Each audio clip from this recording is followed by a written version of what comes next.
Hello and welcome to my attempt to stream through Mega Man World 3 on the Game Boy. I played through this in my last stream, but I was extremely tired by the time I got here as I played through Mega Man's 1 and 2 on the Game Boy first. I know this isn't my usual stream time, so people who usually watch me are unlikely to be coming, so I did not want to start a new game today. But I did want to try playing through this again to see if I might like it more on a replay.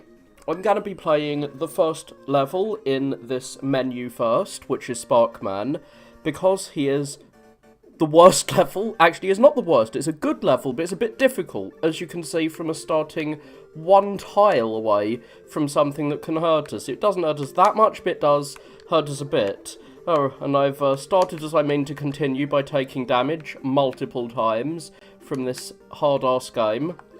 We do have a charge shot at least, but unfortunately, the beautiful music in the background is getting interrupted by this, the music's a great rendition of the NES theme, but it's being interrupted by the horrible woo-woo-woo-woo-woo sound of our charge shot. I wish you could turn that sound off. Is this gonna... Nope, that is gonna come all the way to the edge of the tile before we turn it off. So I should sit around waiting. Now this is the bit that makes the level difficult. Am I gonna die? I did not die. That jump is really hard to make because there is a roof just above the thing you have to jump through. And the roof will get in the way of you jumping. So it will bop you on the head as you're trying to jump over there. One thing I dislike about this game is just how many Hammer Joes there are, because you have to sit here waiting for the Hammer Joe to throw his thing before you can shoot him. And so I get impatient and end up jumping into the hammer. And because he's standing at the top of the staircase, I need to kill him. I could damage boost through him. I probably would have taken less damage than I did just then. But I foolishly decided to play this level before I get Rush Coil. Yep, you don't start with Rush Coil in this game. And this is a difficult part of the game. I usually don't die at that jump. I was about to say that you need to do a little jump to avoid being hit by the spike, but not that little a jump. Well, at least the game has the decency to give me a quick save just before we entered this section. I mean a checkpoint, not a quick save. Same thing, I guess. I'm gonna get zapped. I did not get zapped. I jinxed myself from getting hurt. So we can't slide underneath this guy's attacks. I should probably have jumped over it, but whatever. Is this the one with spikes down it? Yes, this is the one with spikes down it. We can just avoid these bombs, basically. Except on this last screen. No, this isn't the last screen. This is the last screen. The bomb only hurts you a bit if it touches you, so if you've got to touch something, touch the bomb rather than the spikes. A spike that cannot hurt you at all unless, I guess, you accidentally jump when you're trying to slide, which is a thing that's happened to me quite a bit. These are way easier trash blocks than the trash block that you encounter earlier in this level that's right next to a pit. What was I doing just then? I was just standing still on there. There's a roof above you, but I don't think you can actually bop your head on it. And we are drip-dropping into a place with some more spikes that can't really hurt you. I'm using a turbo controller, by the way. I can, this is how fast I can tap. I can tap pretty fast, but I don't want to have to, sit here tapping the attack key at all times. So I'm not as good at Mega Man as I might seem, and I don't actually seem that good at Mega Man, but, I am using the tappy key. Oh, yeah. This guy, you can hit him in the head from here, so even though he's below me, he's not below me enough for it to have any impact on gameplay. But I do have to sit here waiting for his invulnerable phase to go away before I can actually hurt him. Sparkman is a nice boss. The bosses are all fairly good renditions of their NES versions. So when he jumps, you jump, is what you're supposed to do. And you should jump. Well, I shouldn't get hit by him, I shouldn't, walk into his body, but you should jump before he fires his charge shot, so that he shoots up there, I say. I'm talking like I know what to do, I do not know what to do. That's what I meant. like, jumps, so he shoots horizontal to you instead of, like, at the position you're in. He shoots at the position you jumped to instead of the position that you were at. But yeah, you want to shoot him at basically all occasions you can, and you jump when he jumps to avoid him cornering you. Ooh. Missed him. I do like the boss music. I mean, it's not unique music to this, but it's a good rendition of the NES game's music. Maybe I should be using the charge shot. I'm not sure why I wasn't using the charge shot. The charge shot does so much more damage to him. I should be using charge shot, and howdy doody. I'm about to die. I won! Congrats. So, yeah. It is not foggy today, it's extremely sunny, but not as sunny as it used to be, like last week. The weather is so random lately. It's been going from literally an oven to actually kind of nice to literally an oven again every few days. I have no clue what causes the weather to do this, but it's comfy enough for me to play video games. That's all I care about. And now I am so low in life that I'm almost certainly going to die, whatever level I go to. Like, I've got 0 lives. If I die, I die. Were you here for my Mega Man World 3 playthrough? I think you were. You were there, but you dropped out at some point, and I forget when you dropped out. So I hope you're not just watching me play the same game again. I'm doing this playthrough because I didn't like the game last time I played it, and I think that is just because I was super tired when I played last time, so I'm trying to wake up. My idea that no one would actually be awake and watch this may be wrong, so I should probably have played Mega Man World 5, which is the next one I have not actually played. I hate those little bunny things because they jump up and you always miss with your shot. You're trying to shoot them and then they're low down usually. And I'm trying to say that, and when I attempt to demonstrate it, that they always actually jump up and let me shoot them.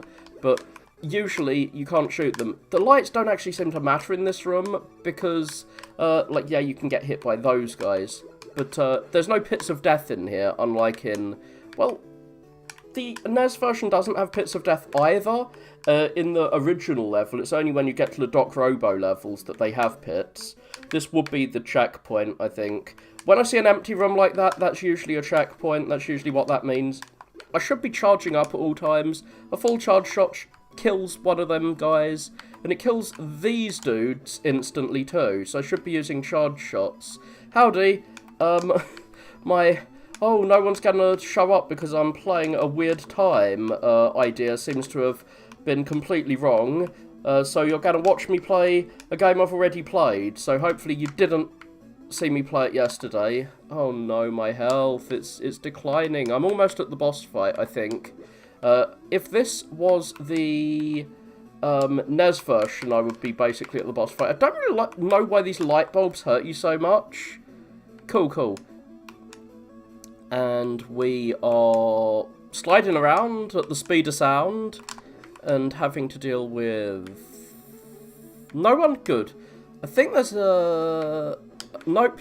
One of these levels has a big hill in a little alcove at the top that you have to hug the wall to get into. But if I'd hugged the wall there, I would have fallen into a big mate who hurts you a lot. So let's see if I'm gonna die. I will be using my charge shot. I guess this is based on Mega Man 4, at least half the game is, so having a charge shot that's actually worth using, unlike in many Mega Man games, is fitting to the NES title. Unfortunately, I started that level with 0 lives. I kind of wish that you could just press a button to game over yourself so that you come back with enough lives to finish the game.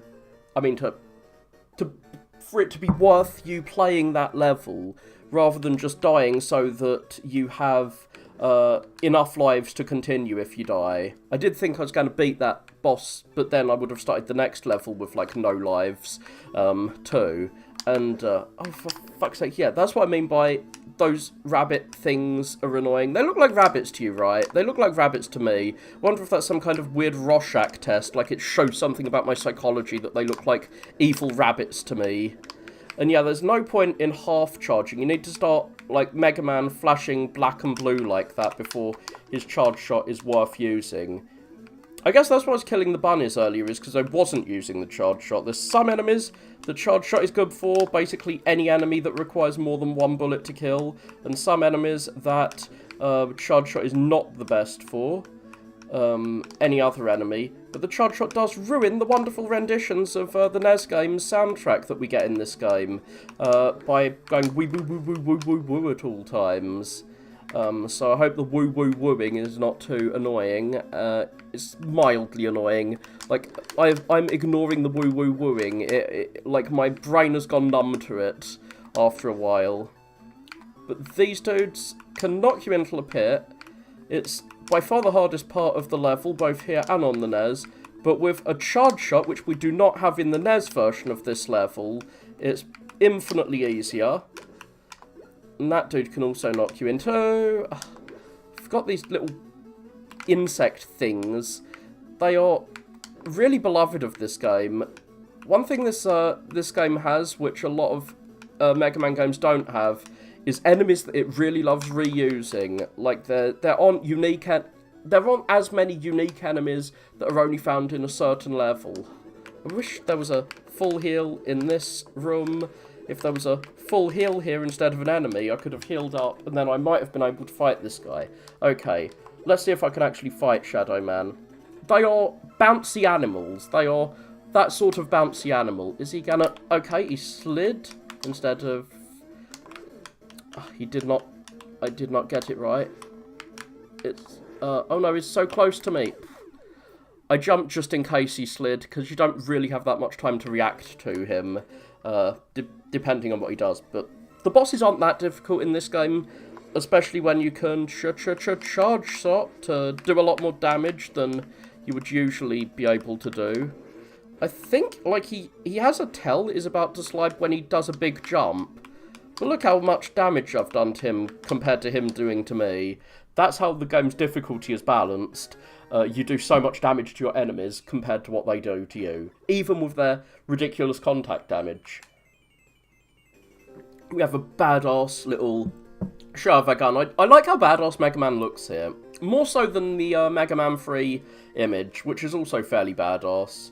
He's got a very round gun. And I have enough lives for it to be worth doing a level. I will try the harder of the two levels. And I can also farm for lives here if I need to. I'm not going to attempt to farm for lives, but it is possible to do that here. And thanks for your congratulations. We don't have UFOs that drop, like, fireballs everywhere here. These penguins don't go down in a single charge shot, sadly. Their eggs go down in a single bullet shot, though. They need a charge shot and then a normal bullet instantly afterwards. And just spam bullets to kill their egg. Well, I didn't manage to kill his explodey egg, unfortunately. But I did manage to kill the penguin, the evil Pingu of Doom. Ow. Well, I'm at full health. This guy bounces around like a big eye. It's like the only enemy in the game, like the only big drill guy who bounces around like that, and I think it's because every other drill enemy has a roof above his head. So I guess they're all programmed to bounce around, but they don't. I don't know what my zodiac sign is, especially not my Asian zodiac sign. That's like the Chinese zodiac, right? I don't know what mine is. I should look. I was born in February, so I'm whatever February's sign is. Oh gosh, I should have shot his egg. I should have realised I was going to egg me. What are you, Dr. Robotnik, throwing eggs at me? Can I kill? Yeah, I can kill an insect. I'm so proud of myself for killing an insect. So these eggs produce little sperm things. If you try and if you use the charge shot, then they won't produce their weird sperm things. Oh, you have to complete a certain level, and I think it's Snake Man's level to get, oh, howdy. You have to complete Snake Man's level to get Rush Coil. You don't actually start with it. You need to do the Mega Man 3 thing and complete a certain level to get Rush Coil.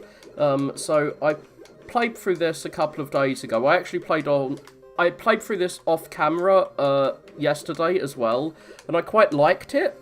but I didn't like it when I streamed. So I thought that my dislike of it when I streamed was due to me being rather tired, because I've finished Mega Man's, well, 1 and 2 before I started this one. So depending on whether you want to deal with these silly spermy things, or like to farm them for potential health items, or if you just want to get through the eggs quickly, you can use your bullets or your charge shot, because charge shot kills them all. Unfortunately, to activate your charge shot, you have to fire a bullet. Now this level is going to be impossible for me to complete. You can't actually finish this level without rush coil. Okay, I take it back, I actually do hate this game now. I've just realised there's a section that I don't think it's possible to beat it without rush coil, and you don't have rush coil at the start of this game. You need to obtain rush coil. So I will see if there is actually a section that you need rush coil. Yeah, I think they're supposed to be tadpoles. They look like evil sperm monsters to me, but whatever. Make sure you deal... I cannot deal with these penguin-shooting monsters. Has anyone seen a Mr. Frosty when they were a kid? There was, like, this toy that you ground ice in to make, like, shaved ice drinks. And for whatever reason, I really wanted one, and I, like, begged my parents for it, and I used it, like, once, and then never used it again. Well, these guys look exactly like a Mr. Frosty to me. Oh, gosh, I moved backwards and spawned in yet more of the penguins. Maybe I should shoot the little penguins to farm for some health before... Drop some health items. Please, heal me. If I start jumping, I don't think I can move... Yeah, that's what I want. I want a health item before I try killing this guy. Come on. Boom, boom, boom, boom, boom. And yeah, I'm using a turbo controller, and it's still hard to kill without getting hit, even with a turbo controller. Ah, the insects, they're everywhere. This must be a very smelly place. It's completely full of insects. Woo. Oh gosh. I managed to kill the frog? Can I think he's a bit too close to me to... No, he wasn't too close to kill... Oh, phew. This is the end of the level. I was confusing this level with the NES version. The NES version has a section that you need rush coil to beat, but I thought I was going to get knocked off there. The NES version has a section you need rush coil to beat, but not this version, which is good because the NES starts you with rush coil and this doesn't. We are not Castlevania Bloodlines anymore. I jumped on his spiky head, and so I died because I'm Mega Man and he's got spikes, so of course I died. So this boss has 2 phases, which I quite like. You jump over the first one. Like, I can get into a rhythm where I don't take damage. He only shoots you when you shoot. I'm trying to shoot him with my charge shots. So, yeah, then in his second phase, he shoots these laser beams out, and I'm not really sure how to deal with the laser beams, because they bounce around the room, they do a lot of damage to you. Oh my god! I almost killed him! I needed to hit him one more time. I thought I had enough time before my Mercy Invincibility ran out to, like, bullet him one more time. Well, I'll go through this again, and this time I hope to laser beam his face slightly better. Why am I doing this again? I already established that there is an E-tank here that I would have liked to get, and if I'd got that E-tank, I could have beat this level.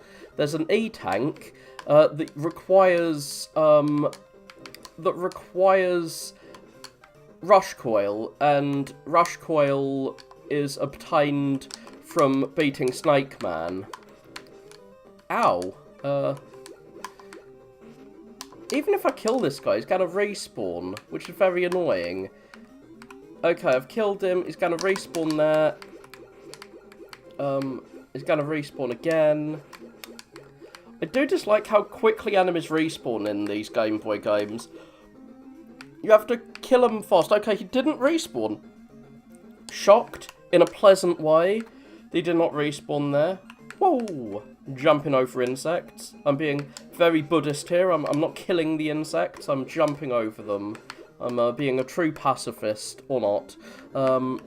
So, I was about to try sliding under him. I tried sliding under him. I wasn't about to try sliding under him. I did try. I just didn't succeed. But I will succeed in beating this level this time. Woo! I'm not sure why I'm not charging up more. The charge attack, the just spam the attack button as fast as possible attack. I'm not sure which is the correct attack to deal with most of these. And he respawned, of course he did. You get knocked back, so you're off screen, and when you're off the screen that they appear on, then they'll respawn. So, I'm not at the first... I don't think I'm at the first checkpoint yet, so I better not die. One thing I do miss from the NES version is just how often enemies drop extra lives. Like in the NES version, enemies are just massively dropping extra lives all the time. Cool. There's a hard mode to Castlevania 3. I'm terrified, given how hard Castlevania 3 just normally is. I thought the American version was hard mode, which doesn't allow you to like shoot daggers out infinitely as Grant. I thought Castlevania 3 was like the worst game ever when I first played it, but then I played it some more and I became able to beat it, but only if I'm playing as certain characters in certain routes.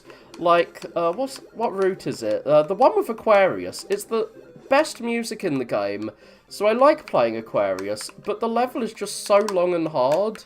Specifically, like, how long that boss fight goes on for.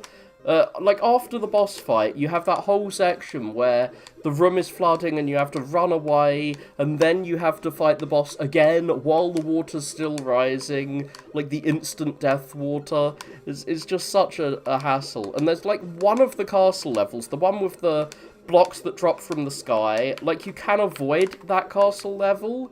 If you avoid that castle level, then your path through the game is much easier.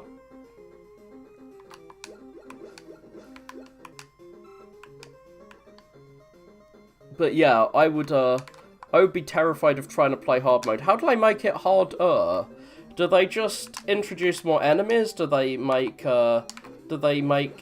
items harder to find or something? Like, how do they make it hard?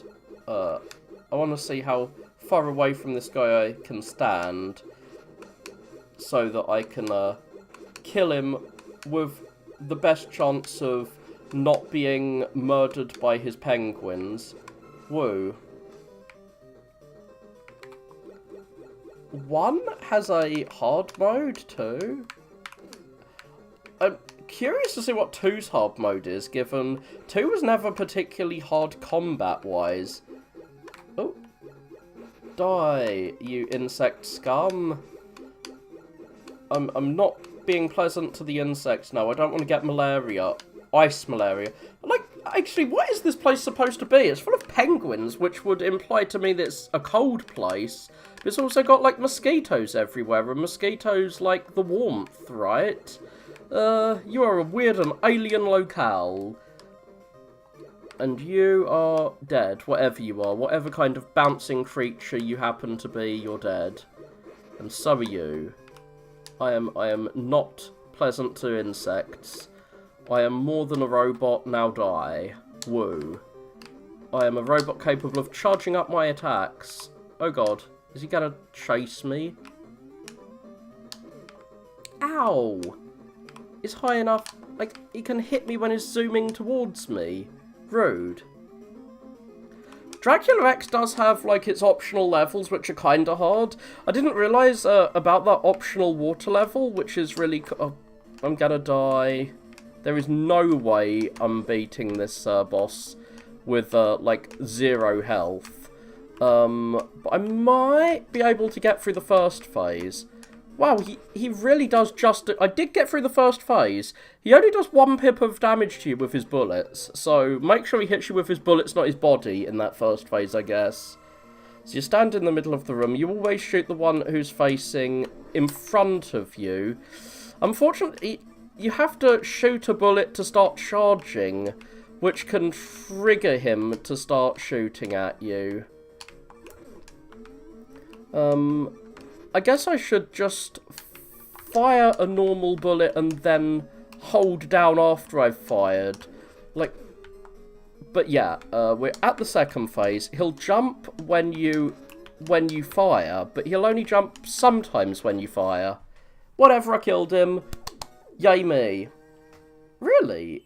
I knew they lived in South America. I didn't know they lived in South Africa.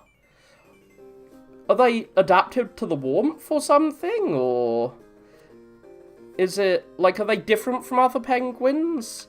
Or have they just, like, washed up there? I guess they're birds, and birds can live anywhere. Yeah, I'm glad I do not have to remember that password. I don't have to take a screenshot of it or something. I can just save state if I need to. Oh no, I've revealed I'm playing on the PC with my turbo controller. But yeah, it doesn't matter. I'm in the snake area. I love the background of this level. It looks better than the NES version. Like, we are in a more realistic location, I guess. Not that Mega Man needs to be realistic than a giant inside of a snake. What the hell? Enemies do a lot of damage in Castlevania 1 anyway, but 1/4. I forget how much damage they do in the first level. I think it's like a 10th or something, or a 5th. Those are very different numbers. It's been a while since I played Castlevania 3. God, it's been about 6 months since I last played it. I played it at the start of the year, so that would be about 6 months. I need to play it. But yeah, faster enemies, scary, scary thing. Just like this is scary. In the NES version of this sub-boss fight, you have a straight bit of, like, you have a flat bit of ground to stand on while fighting this guy. I kind of like that you're forced to deal with the oscillating platform here. Like, you can't ignore it. You have to deal with it. Oh, I thought there were only 2 of these guys. Is there... Okay, it's just a snake. I don't care about a snake head. I care about these bell guys, and the bell guy is going to come here, and I have to kill him. Okay, it was between a 5th and an 8th and a 10th. It's an 8th. So they're double as dangerous as they used to be. So I'm guessing that carries on through the rest of the game. So if someone took away, I don't know, 1/4 of your health bar, they'd now take away 1/2 of it. I'm not waiting long enough to use my full charge attack.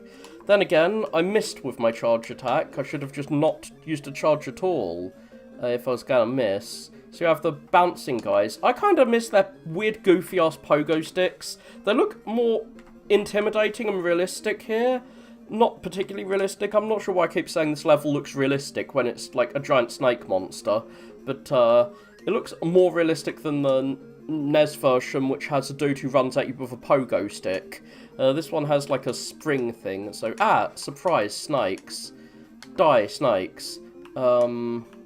Still haven't got Rush Coil. Thankfully, Rush Coil is not as necessary here as in the NES version of this level. Is there gonna be a...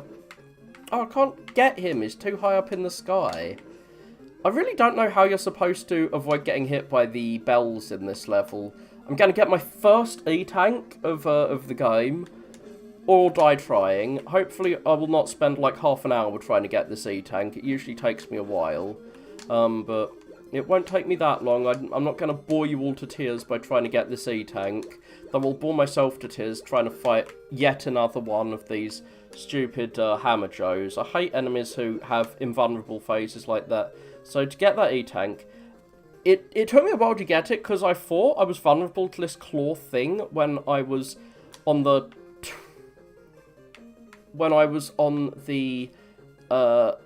top of the ladder, but if you stand on top of the ladder, you're not actually invulnerable to it. Yeah, that's a fairly good assessment. I mean, it looks like a jungle temple here, so I need to be standing right at the edge, which I think is halfway through Mega Man's foot. I forget exactly. Okay, I was not standing right at the edge there. I could have stood, like, one tile further to the edge. So this is, like, by far the hardest E-Tank ever. And in later Mega Man World games, you can just collect P-chips to grab and buy an E-Tank. Oh my god, Mega Man. So, like, the edges of this thing, they block your bullets, making it hard for you to hit that bell dude. And they also, like, if they clamp on you, they hurt you. So how close to the edge am I? Can I? Yes. Okay, so this is as far from the edge as you can go. And I've got it! Whoa! I have succeeded and died. Who cares? I got my E-Tank. You no longer... Like, this was the first level I played last time. I've got it. Sometimes the snakeheads glitch like this, and they turn into, like, red snakeheads, and I don't know why. It's a glitch I like. It makes them look so, like, nasty and intimidating, and I like it. Come on. Woo! I killed one of the, bell things. And I got hit by a bell thing. Whatever. Like, I really don't know how you're supposed to deal with those things without getting hit.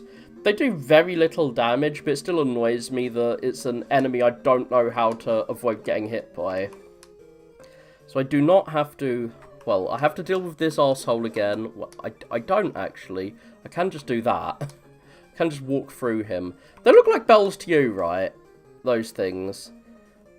I'm being attacked. I'm being murderized. So yeah, you just have to, like, run and, like, shoot all the time while you're here, because if anyone hits you, they're liable to knock you into a pit. I'm kind of shocked that I didn't get knocked into a pit just then. So you need to kill everything. We don't have... Oh, gosh. We do not have... I hate his, like, slow motion knockback. Like, he gets knocked back really slowly into the pit. I don't like that the clouds are glitchy in the original NES version, but I kind of prefer the glitchy clouds to what we get here. Okay, Snake Man is... I was about to say Snake Man's an easy boss that I can easily beat. Once you stand in the middle of the stage, he is easy to beat. So it's a bell who's dropped its dingy thing on me. It's dropped its dingling on me. Ow. But yeah, you jump over his head as he's coming in one direction. Then you jump back on here and jump over his head again. Oh gosh, I fell off. So he might kill me. Ah. But you're supposed to jump on here and jump over his head as he's about to jump up to you. There is a rhythm to it. I did not get the rhythm, but I still managed to kill him because, unlike in Mega Man 3, I've got a charge shot here. Oh yeah, I got a charge shot. Woo. And Mega Man looks extremely angry here. He's shooting someone with his charge shot, probably. I really wish I had got Rush Coil first. Like, I think the game wants you to play the Snake level first. I was trying to, like, mix it up by playing a different level first, but there's many areas in the other levels that you need Rush Coil for. This level, yeah, it was definitely, like, I had, like, 2 pips of health left. If he'd hit me one more time, I would have died. There were a few bosses I got to that same level, and I still died too. Like, I think my first fight with Gemini Man, I got it to a position where it was, he dies in one hit, I die in one hit. Oh, gosh. Well, I'm glad I died there, because that means all my weapons are back to full then. I haven't been using my weapons, which is weird, because Shadow Man's Shadow Blade is a really good weapon. It's basically Metal Man's Metal Blade, except I wish you could skip these cutscenes. It looks really cool, I like his castle, but you can't skip the cutscene. It was 1 pip, wow. I knew it was like 1 hit and I was gonna die. I wasn't sure if it was 1 hit from literally anything and I'd die. But yeah, I'm not gonna bop my head on these. So we have an introduction to these little red platforms, which were in, they're in the Doc Robo levels. A shockingly difficult boss is, Susie here. Susie can make this room shake. Ow, I'm definitely gonna have to use my, E-Tank here, since, I got hit already. So, when Susie jumps and it shakes, you can't actually jump when the room is shaking, which, well, Oh, I didn't have to use an E-Tank. I'm not sure why Susie gives you some health. Like, I'm calling it Susie because that's what the game says the little eyeball enemies that shoot across the screen from Cutman stage are called, and that's like a big version of that. So we have 4 more levels, and I'm going to start with Drillman again because Drillman's my least favourite of these levels, so I will start with my least fave and go to my most fave. The boulders are much easier to deal with in this version than the other ones. I hate these shield guys who are, unfortunately, they just plague the Mega Man 4 based levels of this game. So we are plagued by these shield dudes. And I guess Mega Man 4 is plagued by them too on the NES. I'm not sure. Ah! Die.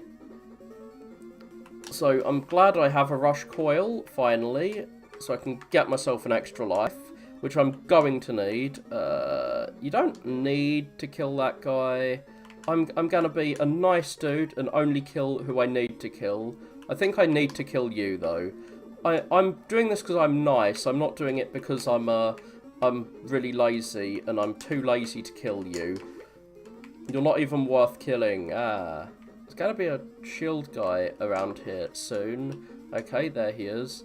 That bat will awaken and deal me much damage if I don't kill him. Well, doesn't matter.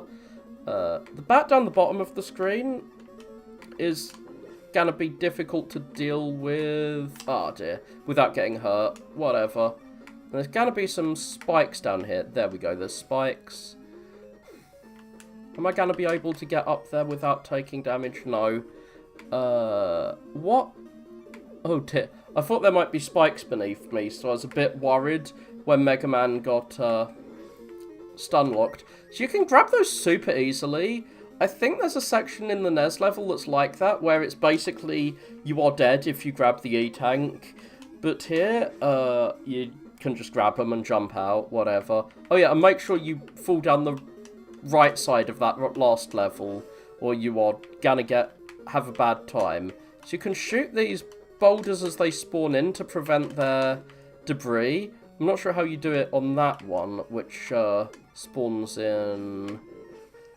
Like that one which spawns in while you're sliding. I'm not really sure how you're supposed to shoot his debris. This dude, you need rush coil to deal with. I don't think these guys can get spark stunned. The spark stun is actually surprisingly useful in this game. The snakes don't hurt him, it seems, but Shadow Blade kills him in just a few hits.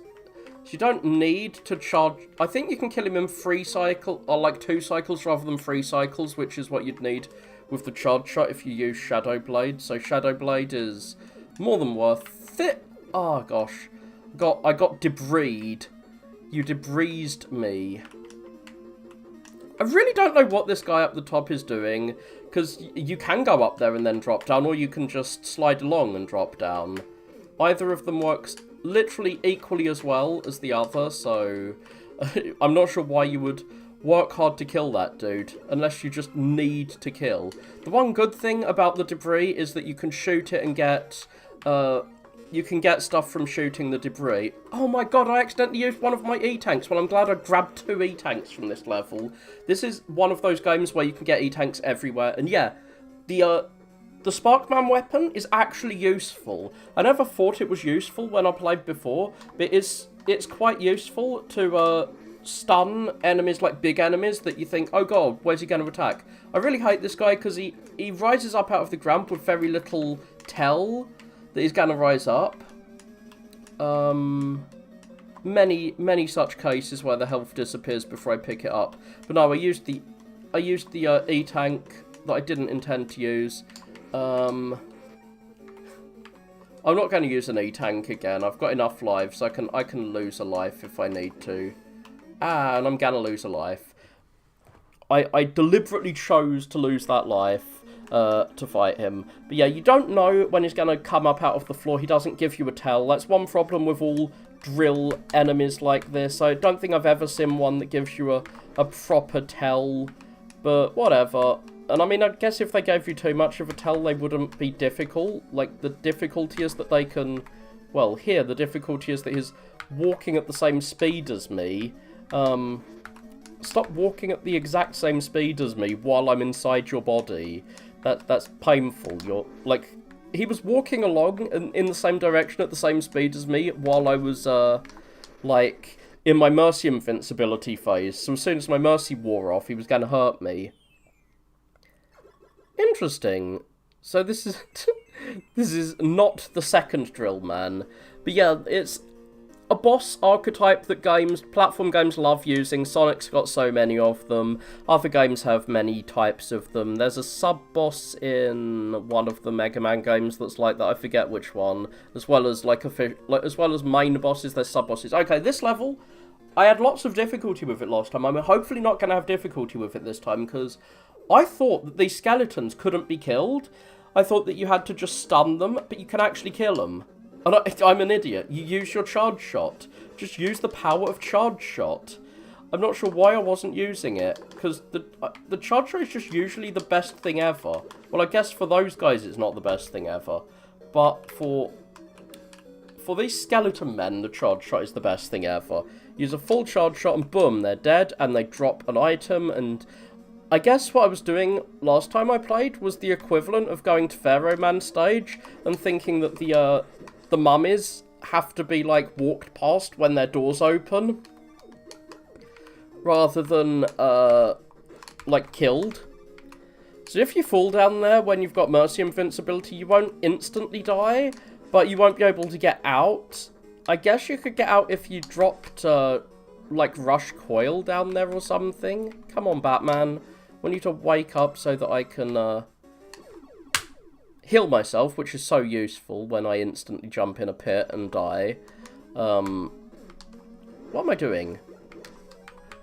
I should be using the power of Metal Man's Metal Blades, or Shadow Man's Metal Blade equivalent. Shadow Man's knockoff Metal Blades is what I'm going to be using to kill these tellies.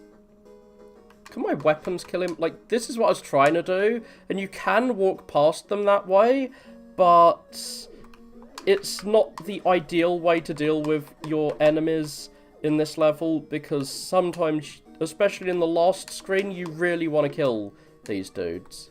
Come on, bat. I am glad that I can shoot upwards here.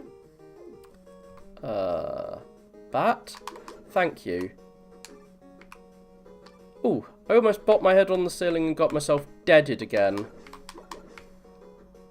The Metal Blade is fast as hell, which is another reason to use the Metal Blade, or whatever you want to call it, the Shadow Blade, the Shady Metal Blade. Come on, give me energy for once. Whoa, Eddie, you were useful. I've kind of realised that Eddie is like a personified version of the item boxes in Mega Man 3 that drop items, like, that drop a random item. So that is a somewhat hard E-Tank to get. It's not that hard, but I'm gonna grab it. I'm gonna grab it if this stupid bat wakes up. Come on, bat, wake up. I hate having to deal with enemies that have an invulnerable phase. It's always boring. Okay, boom. Sometimes I land on the wrong part of the dog and I just phase through the dog and die. That's the reason that I don't particularly like that enemy, is because I sometimes phase through the dog when I jump on his head rather than his body. It makes sense that I die when that happens, but whatevs. I think that's the checkpoint room. Usually if you see a weird inexplicably empty room, yeah, that's a checkpoint. You gotta shoot these dudes in the eyeball, and I don't... Oh, a single charge shot is enough to kill him. I was about to say, I don't think it's enough to kill him. It is. Whoa. And we're hiding in the trenches here from the shield guy. So the shield guy needs a full charge shot and then a single tap. So you double tap enemies a lot in this game. There's a lot of enemies that need, like, one shot more than a full charge shot to kill. And I'm not... It's a little difficult to instantly flip from shooting to shooting. I forget what that is. Oh yeah, that's Drill Man. If I Drill Man, I can get through there, but I don't really need energy. All these tellies are here because this is a section where you do need rush coil. Boing. You don't need rush coil here. I dislike the tellies, like, spawning in. But I understand why they're here. It's because, like, you need to kill the tellies. Here, I can use the drill for good rather than evil. And get, like, a health item. Okay, cool. I got a health item. And I had to deal with an extra skeleton. Whoa. So, the skeletons are not the main problem here. The main problem is these stupid tellies that can easily knock you into a pit. But, being able to deal with the skeletons is easier. I could jump over his head, but I prefer to tank a little bit of damage to take him out. There's a telly here that spawns in. And yeah, I wanted to make sure I didn't get knocked by the telly while I was jumping over. Skullman's behaviour is determined entirely by what buttons you're pressing. Come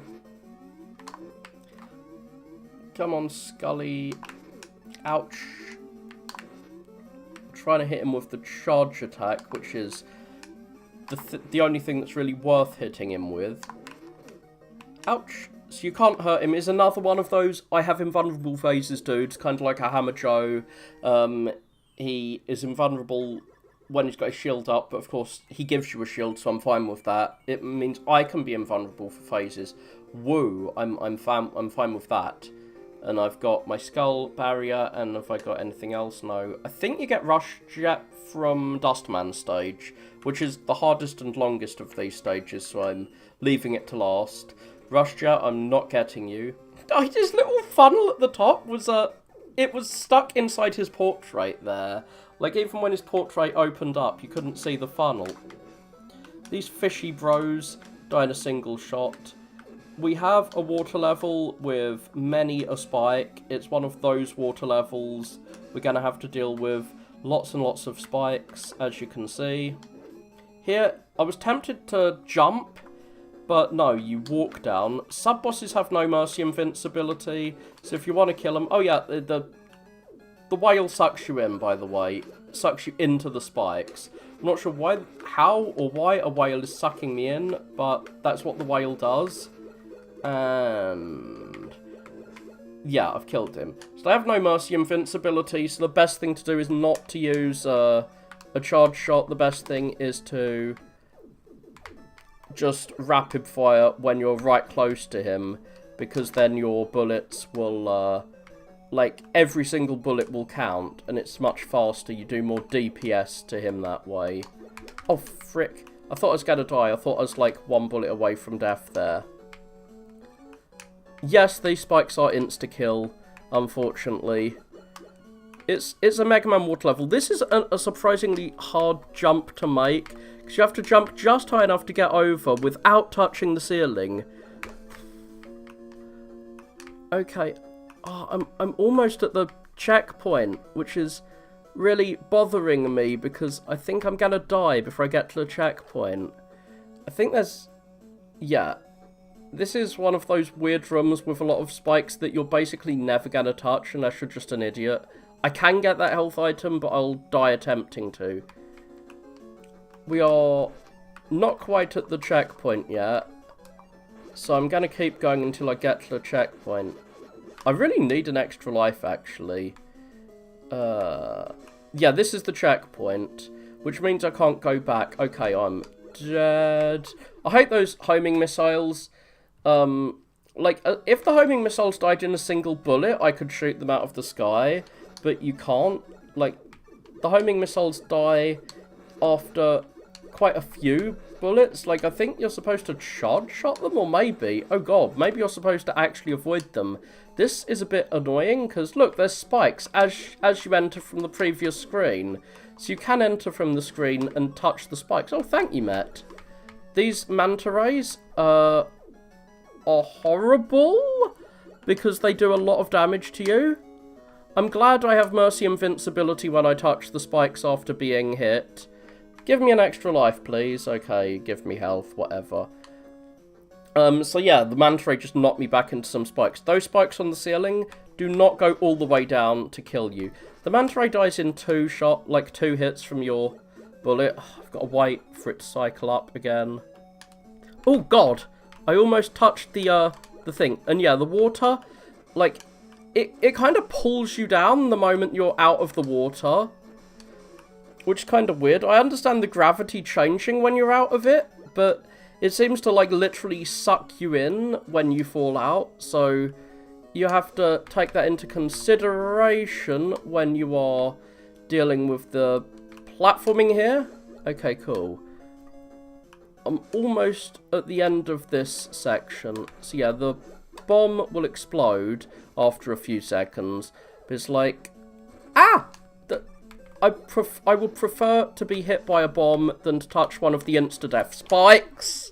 I tapped that spike with, like, my little toe, and that killed me. So yeah, the insta-death spikes are really annoying. I'm probably going to have to go through this level again, because I touched an insta-death spike with my little toe. If I get to the boss, I'm going to spam my E-tanks to kill it, no matter what. It's a boss with a fairly simple pattern, if you can get there. Oh, I actually got over the spikes. I just tapped the jump button for as small as I could. I just tapped it, but since I'm underwater, that was enough to get over. I still have not mastered how to deal with spikes and water in Mega Man. What the hell? Okay, I just tapped the jump button. I should have held it a little longer, especially when the spikes are that far above my head. Whoa, I wish I had a rush jet, but to get rush jet, you must go through the hardest of all levels. It's not that hard, actually, but Dustman stage is really long. Oh, but thank you for touching me, actually. I'm very glad you touched me. Those are called Metroids, by the way. They're actually Metroids, if I remember rightly. They are a copyright infringement monster. Ah. Like, old video games just didn't care about copyright, it seems. Whoa. Please die. Okay, don't die. You killed me last time. Am I far enough away to avoid the explosion? Yeah, just about. And this is kind of a cool one. You have to jump onto the platform. It's cool when it doesn't kill me, and it did not kill me, so it's cool. If that killed me, I would have taken back any coolness that I said it had. So I've got to wait for it to explode.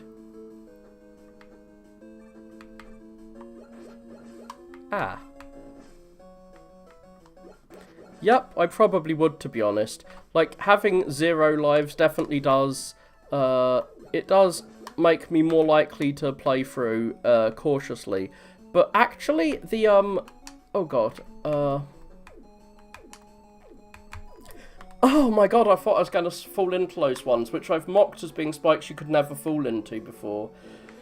The manta rays have actually killed me more often than the spikes in this level, because they do a surprising amount of damage. They do like 3 pips of health, I think.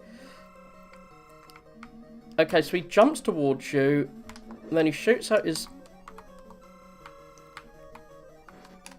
I think I've actually got his weakness, but I'm not using it for some reason. Oh no, his stupid drill...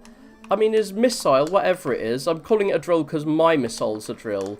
It blocked my bullet. Like, my bullet hit his missile and it blocked it, whatever. So, to kill that guy on the NES, you jump close enough to him, I think it is, so that he shoots out missiles, but they're horizontal missiles. No, you jump to the other side of the screen and he shoots missiles at you, and you just rapid fire at the missiles, and after 3 missiles, you'll hit him once, then you jump over him and repeat. Like, that is a pattern I can actually get him into.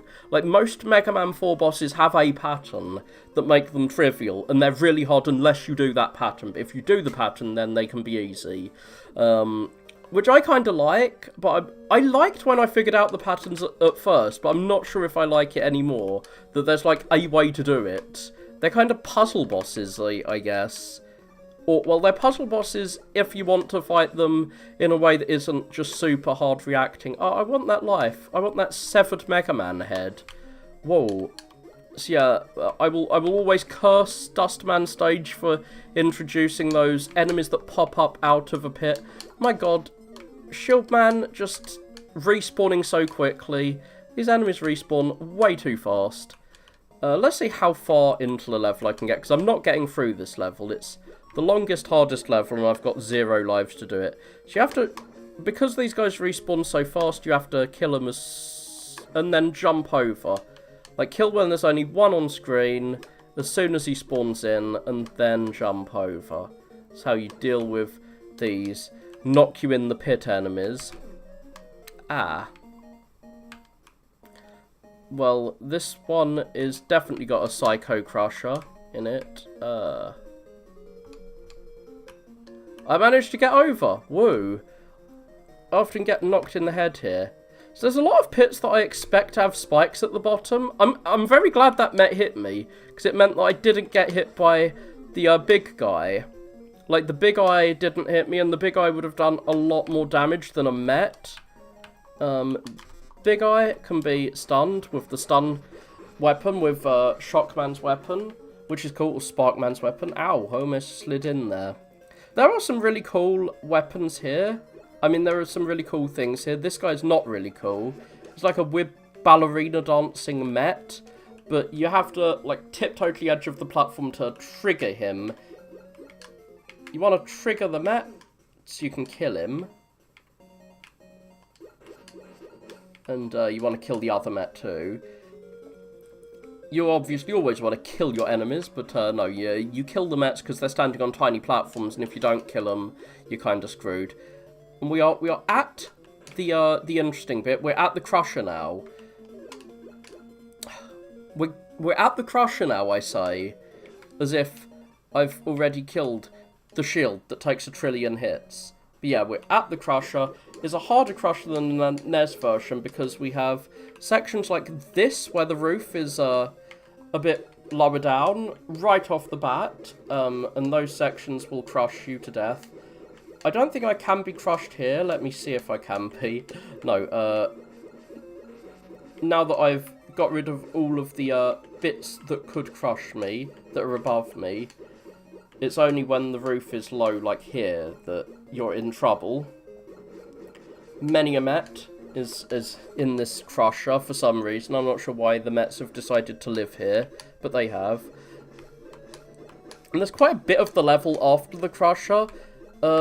So the Crusher basically makes you impatient to beat the level as fast. Like, you'll only die here if you get impatient and want to just run through the Crusher as fast as possible to deal with the rest of the level. There's spikes down here, by the way. Woo, spikes. That I almost fell into, because they're right at the, like, the spikes go... You need to tiptoe right to the edge to get over that 3-tile wide block there. Oh my god, am I going to get knocked in by this guy? No. So yeah, this dude can knock you in quite easily, because he can hit you from there, and knock you back from your platform. Oh god. I could use Rush Coil to get that. Like, just tapping the forward button. I usually use an analog stick to play these games, but when it comes to, like, tiptoeing to the very edge of a platform to make a jump, which you have to do if there's a roof above you, even if it's a small jump, if, you have to tiptoe if there's a roof. But I don't need to use Rush Coil to get this. I can slide over both these gaps and grab that. So I've got the drill, so I don't need to Rush Coil and bounce up there. Interesting. So Donkey Kong Banzai! No, Bonanza. So what's that like? Is it a party game or something? Is it an actual Donkey Kong platformer? I didn't think they'd have one of those for a while. Oh god. The ceiling is low. And yeah, you have to kill that shield guy while you're down low, because while you're on the ladder, because there's no room to jump over the shield guy otherwise. Those guys look like gumball machines to me. It's like an evil gumball machine. And this dude, I thought the way to deal with him was to, I thought that the way you're supposed to deal with this dude was to damage boost over, like to get damaged and use that to get over. So I might die here. Oh, fuck, I got over. Phew. So I often attempt to jump on there, and I jump on the wrong part of Rush's body. Interesting. Oh, I thought it said isn't open world for a second. Because every platformer seems... every game wants to be open world now. I was kind of hoping that there would be a non-open world platformer again. But no, everything's the open world platformer. But whatever. I think I'm almost there. Oh, yeah. There's no spikes here, which is cool. There are instead Mets. Ah, it's Mets. Everywhere Mets. So this is a long, hard level, but despite being a long, hard level, there's still more to it, actually. There's a room with spikes in that I could easily die in.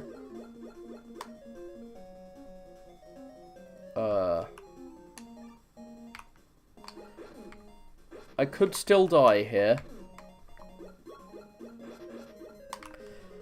I forget if that guy can kill me. Okay, I've got 1 life. I was going to use an E-tank. I forgot that I picked up my extra life. So I've picked up an extra life. He is a fairly easy enemy, even though he again has cycles where he's invulnerable. Ow. How dare you jump and avoid my full charge shot. Yeah, you jump. Okay, it's going to kill me, whatever.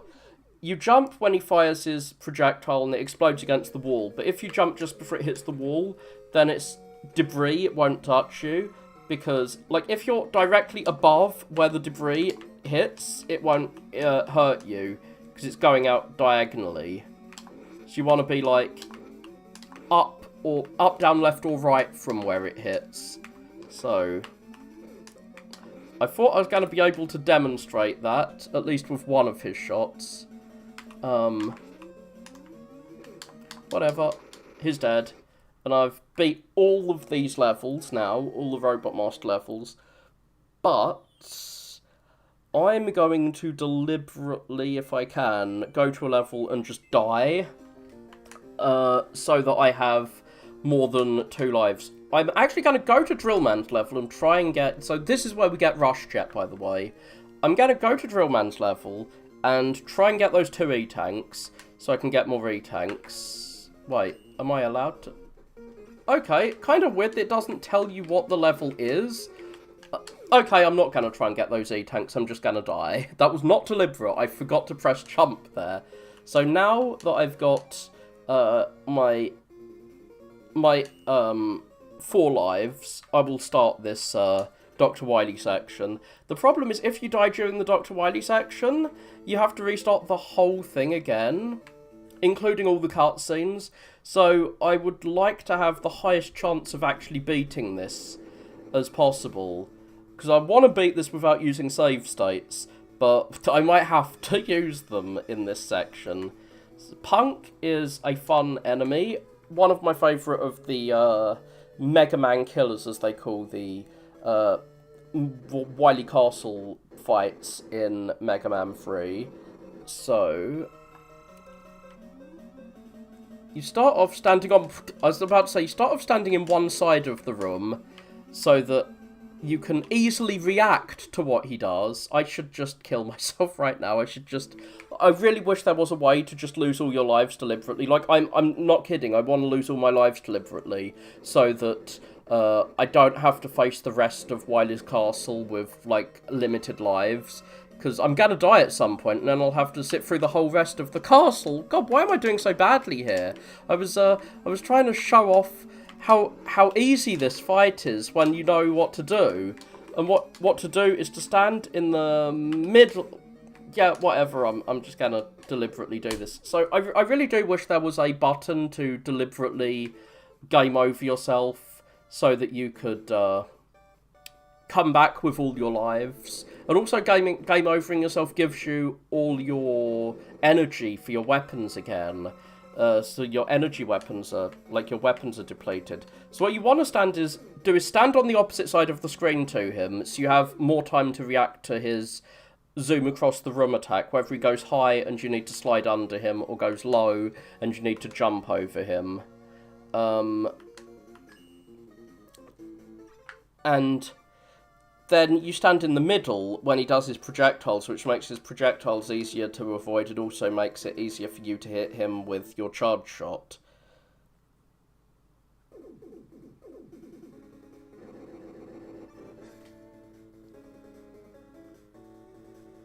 Yeah, right, I have not watched Lord of the Rings since it came out. I only watched the first one, so I don't know what that's referring to.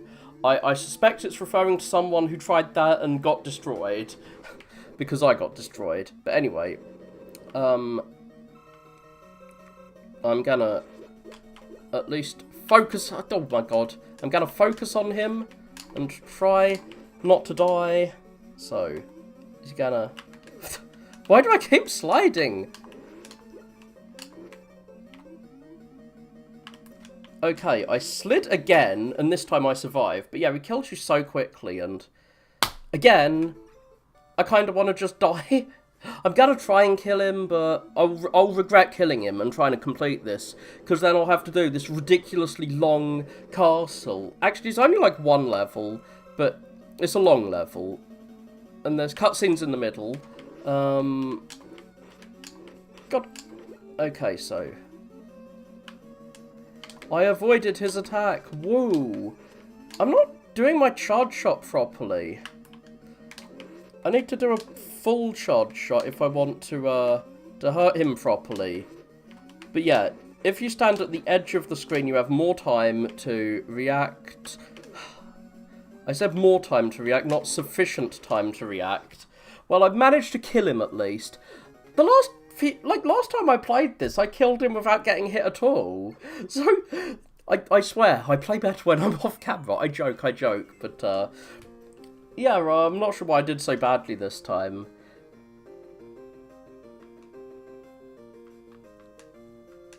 Yeah, I mean, it felt really hard the first time I fought him, but I don't think it's as hard as he initially seemed.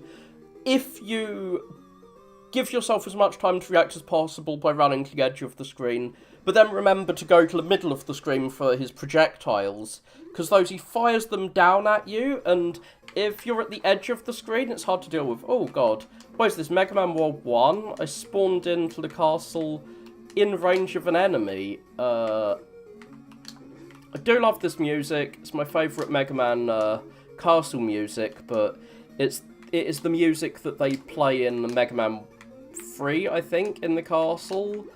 It's not original music, but whatever. It doesn't need to be good. I do have to jump up to get him to shoot him, which puts me in range of him. I think. I'm not sure. I think that's true, and that the Shadow Blade doesn't work on him. Oh my gosh. I've taken so much damage so far. Whatever. Well, I'm kind of glad I continued here, even though I've got to sit through that cutscene if I die again, which I will, because it's reminded me all of this bullshit exists. For some reason, I was tapping the attack button because I knew those guys were coming, and it didn't attack. I think I was tapping the wrong attack button. Like, I've got one button that's set up as my turbo button, and one that I just usually tap, and I was using my turbo key. So, at least this gives me a chance to use this. Like, is this gonna... Okay, yeah, I can just kill him with Shadow Blade. So the guy knows I've got all the weapons, so it can give me challenges that require every weapon. Oh my god, I jumped down here again.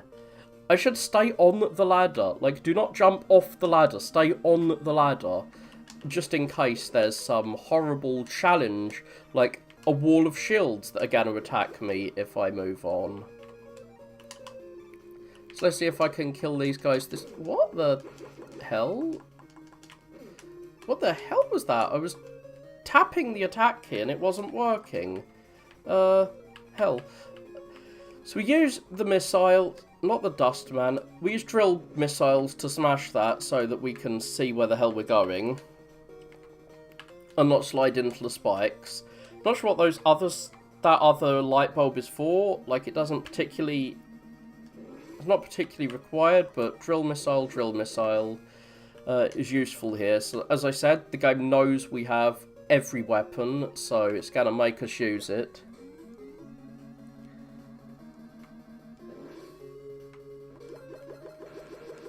Okay, I await your explanation. Ah, he's going to clamp on me. He did not clamp on me. But those will, if I don't move fast. So we only see these clamps in Snake Man stage and here. Which is kind of odd. That, like, they're unique to Snake... That one ladder in Snake Man stage, and also here. Ah, friggin'... When you get knocked back, when you're on a ladder, you fall... Well, I was about to say all the way down. Well, I felt a little bit of the way down. And now we have to go through Punk again, so hopefully I'll be better at Punk this time.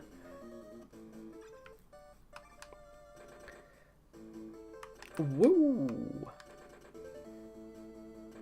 And, I'm hoping I figure out how to shoot from Rush Jet at that one section. Like, if you don't know that those guys are going to appear, you'll just get knocked off your Rush Jet and die, which is so annoying. But once you know they're there, you know they're there. It's going to be burned into your memory. Just like when they appear in Bright Man stage, actually. Not Bright Man, Shadow Man stage. Like, they are consistent in being complete dicks and knocking you into pits.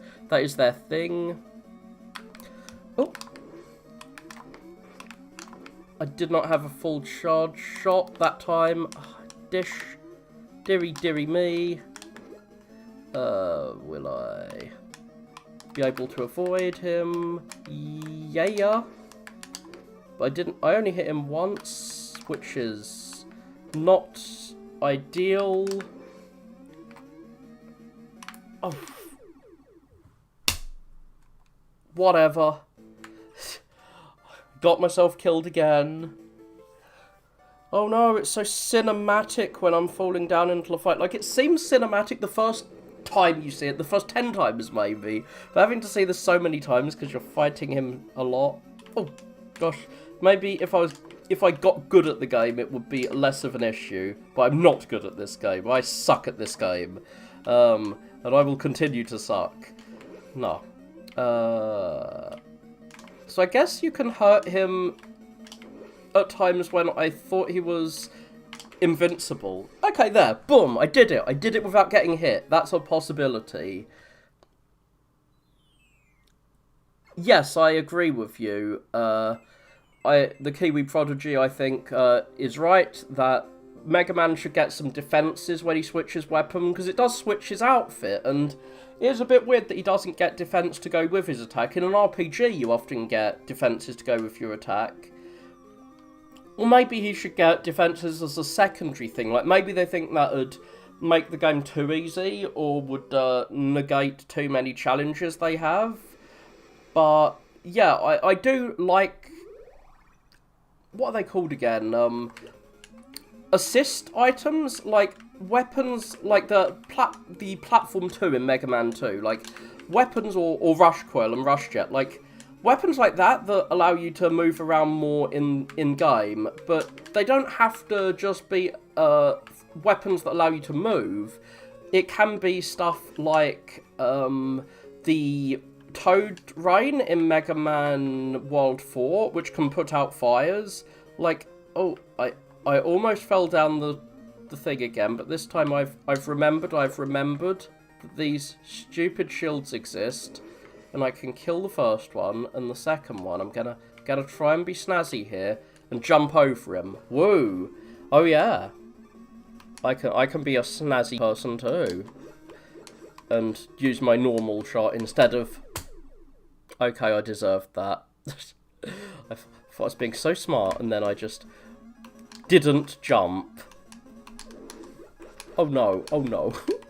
I didn't know if I had enough time to wipe the floor with him. And yeah, that is how I was trying to deal with the skeleton men previously. So these dudes die in a single bullet, so you can just bullet them once.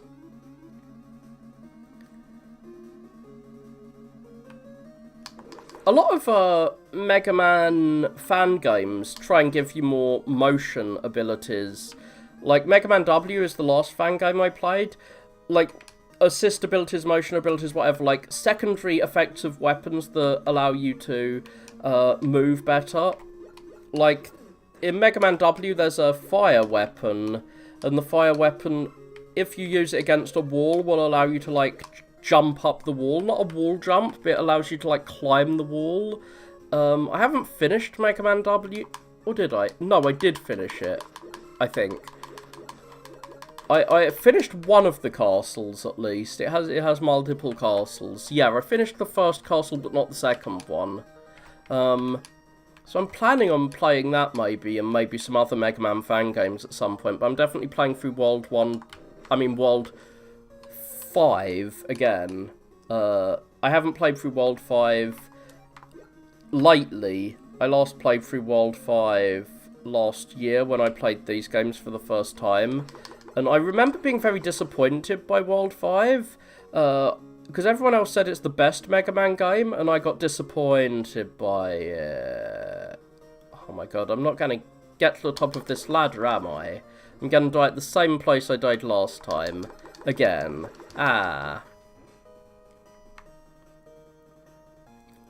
And yeah, that's the other problem, is they would need to know what challenges you have, like what items you have in each level, to make sure that things aren't completely redundant, like that the challenge isn't completely gone if you were made totally invulnerable to certain things. So I can kind of understand why they don't do that, because they don't want to make the challenge totally negated if you're further into the game. Though at the same time, does it really matter? I mean, it could make you feel really good for playing the game in the right order. If only certain challenges are negated, that would it would work, I think. Like, if there's still other challenges in the level. Oh god, is he gonna knock me in? No, he's not. Oh god. I hate you, I hate you, I hate you, making me sit here waiting for your silly cycle to end. And now we climb out of hell and deal with a gumball machine of doom. I thought he was going to knock me back for sure. Oh yeah, this is the weapon you get from beating Punk, which is the name of the boss I was struggling with earlier, and I'm going to have to go back to. So this, I'm going to die here. It's a crusher, but not just a crusher. It's a crusher with spikes coming out of the floor. And if you don't know where the spikes are, you're doomed. Doomed. So here, there's going to be a bunch of spikes. Those are spikes that I have memorized their locations because, well, I almost memorized their locations because they've killed me so many times. We have something that I've got to slide through rather than jump through, or I will surely die. Oh my god! Okay, that's one way to die, surely. That is sure one way to die. I thought I killed the Met before I thought I'd fired enough bullets to kill him before I slid, whatever. And, yeah. So, I died. Oh no, Mega Man, not happy.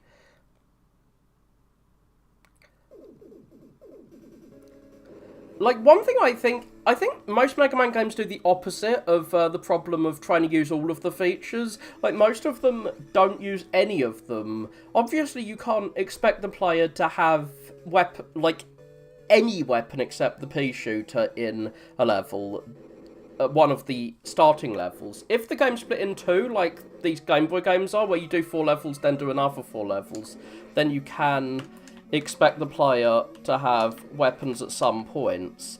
In the later levels, oh gosh darn it, I thought I was going to kill him in one go again and show that, oh, I'm learning, I'm getting better at this, but no, I didn't. I got damaged by him. But I still managed to take him out in one go at least.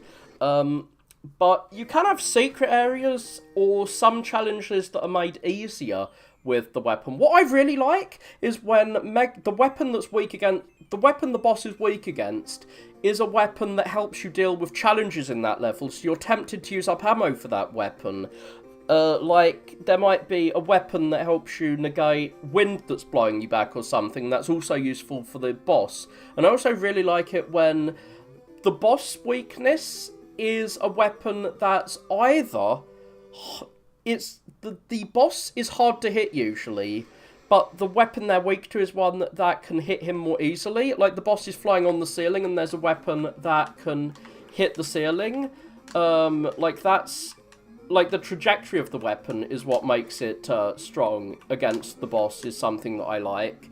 But I also like it when the boss, like, dies really quickly to a weapon, but it's hard to hit the boss with that weapon. Like, I like both extremes of that better than just the numerical boss hurt more by this, or the worst of both worlds, Mega Man 7's, the boss just gets stun-locked by your weapon. Oh god, this is so hard. It's hard to hit him at all, because you have to crawl down enough to hit him, but he's turned around by the time you've crawled down, at least by the time I have.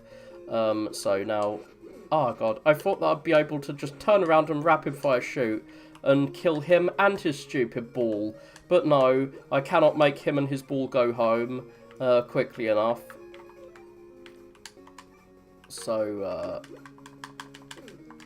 I'm not shooting enough. Oh gosh, please hit me again, so that I get Mercy Invincibility, is what I was about to say.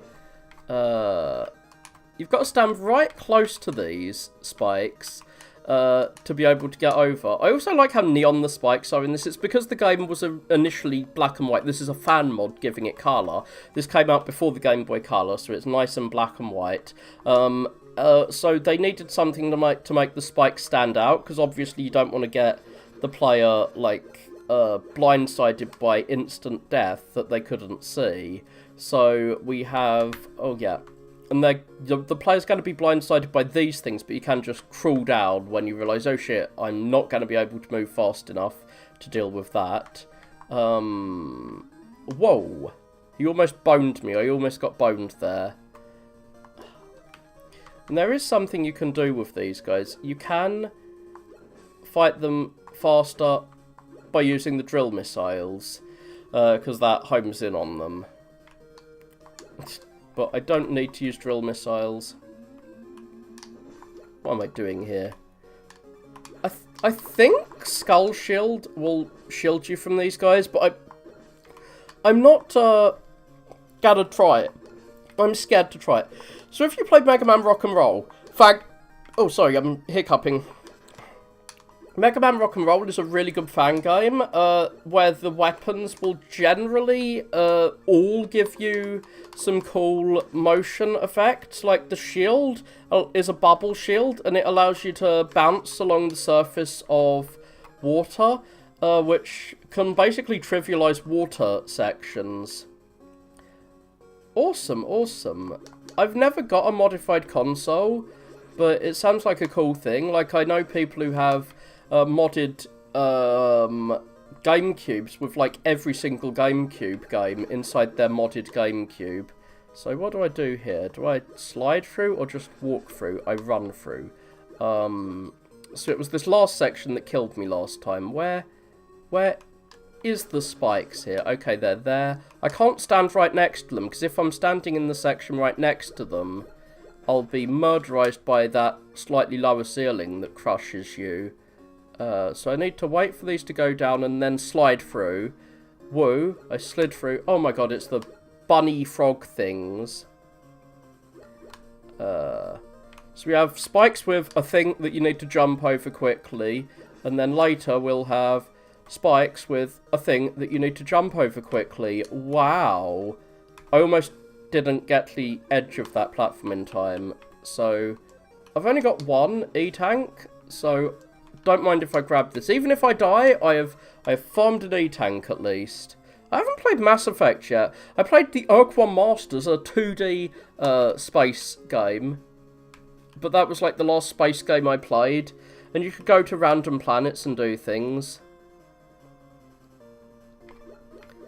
Oh no. So running out of ammo is something I'm not really... I don't like when assist items can run out of ammo in Mega Man. It's one reason I quite like Mega Man 9. I mean, not Mega Man 9, Mega Man 6 of all things. Which is a Mega Man that a lot of people dislike. But you literally can't run out of assist ammo on that, because the assist stuff works differently. It actually is kind of like a costume for Mega Man in that game. Oh, cool. I killed the Big Met. And what do we face down here? I'm always scared that I'm going to face spikes immediately below me. I'm here. I'm at the boss rush. So, I was like moaning about how big and long this level is, but I guess it isn't. Okay, I'm not at the boss rush, I'm at Susie. Rematch time. Susie, I needed an E-Tank to fight you last time. Will I need an E-Tank to fight you this time? Oh god, I was trying to, like, slide underneath him. Or her.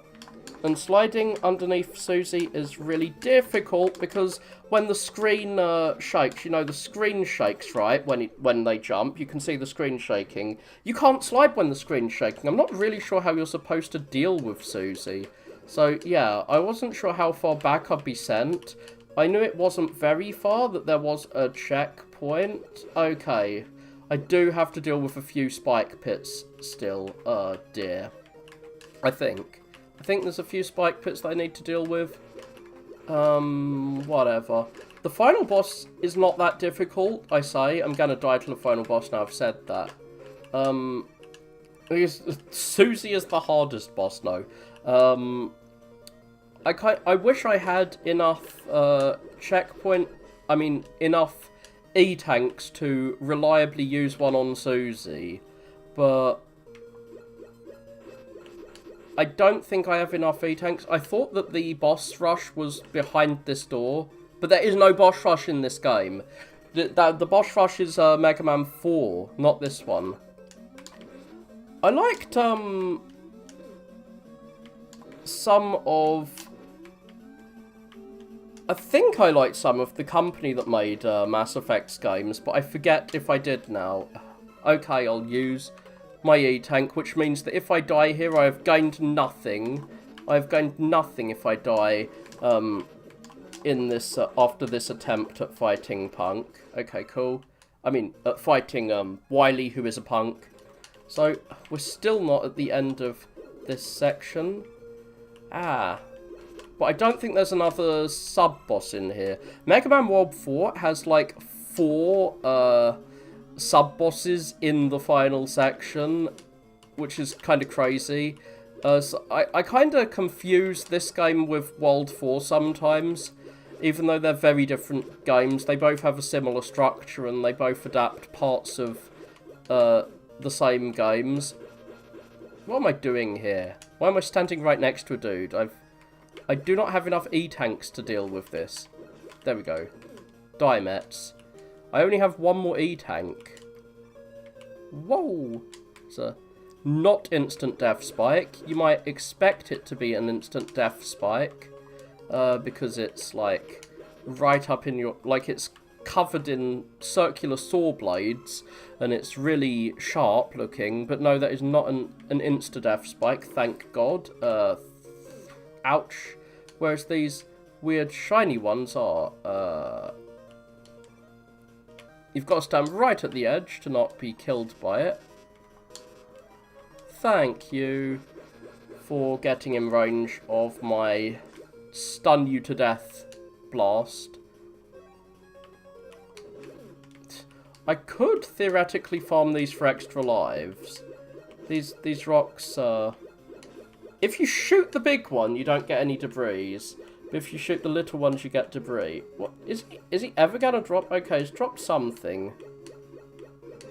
He dropped some health. That's fine. Oh my god. Ugh. I got too close to him. So now we are fighting the final boss. Am I gonna die? Am I gonna live?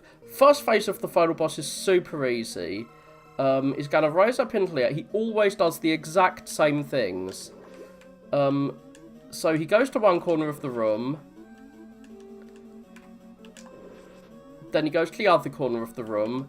So you just go from one corner. And yeah, this is the final boss. He doesn't really look like a Wily machine, does he? He doesn't look like he's the final boss. But he is. He is the first phase of the final boss. He's being piloted by Wily, like Wily is Dr. Robotnik or something. And this is the egg carrier. Oh gosh, he's got to move to the middle of the screen. Oh fuck, I didn't move fast enough. Huh. I thought that I could just hit him with a normal bullet because his health was, so... I thought I could hit him with a normal bullet because...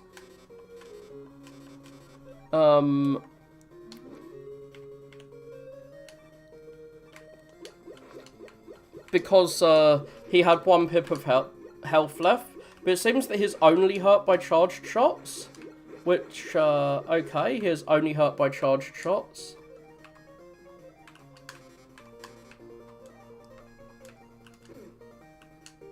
Ouch. I've got to kill this stupid Hammer Bro. Hammer Joe. I keep calling them Hammer Bros.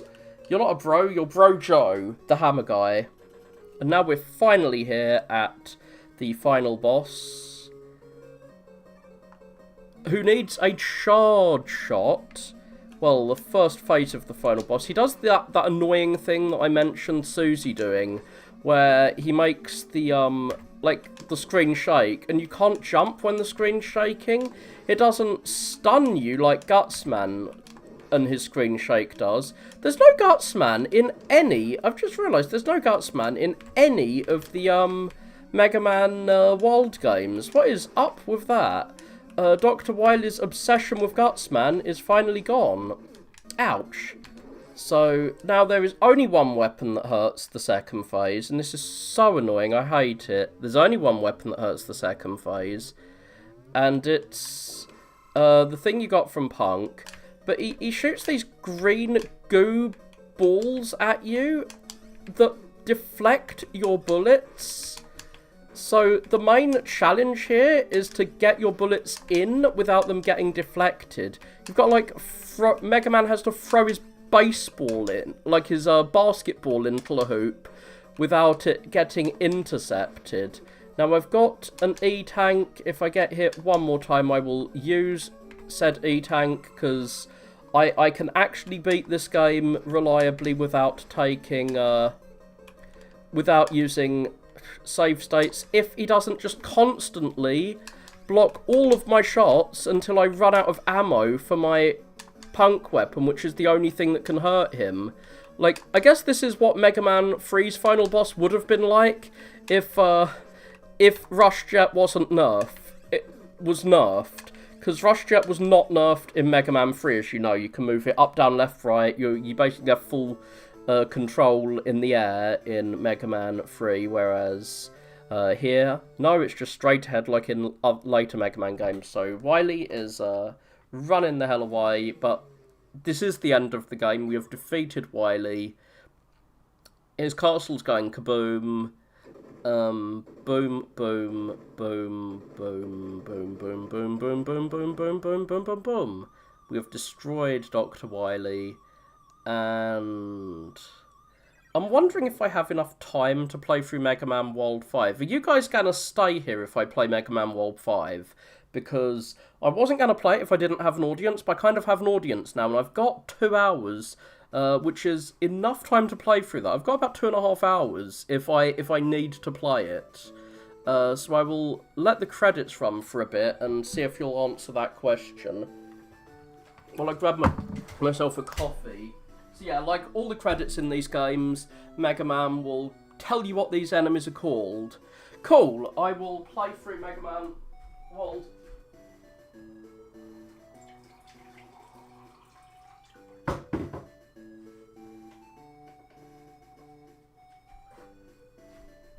Mega Man World 5. I was just grabbing a drink there. Thanks. They are called that. They're not frogs, they're not Okay, I'm glad I called them what I called them, because I don't even know how to pronounce half of these enemy names. What's he called? Dada. I think that's Spanish for shit or something. And he is a shit enemy. And we have a French word there. We have lots of words. I wonder if this resembles the Japanese names at all. But, yeah, we're going to start playing what is often called the best of the Mega Man games. Ah, it's a shame you'll have to go soon. Well, you'll catch the start. And there's a plot here, a new plot. This is not based on any of the NES games, but the text moves fast. So the world is at peace thanks to Mega Man. Yay! A very shonen plot, but we have a plot.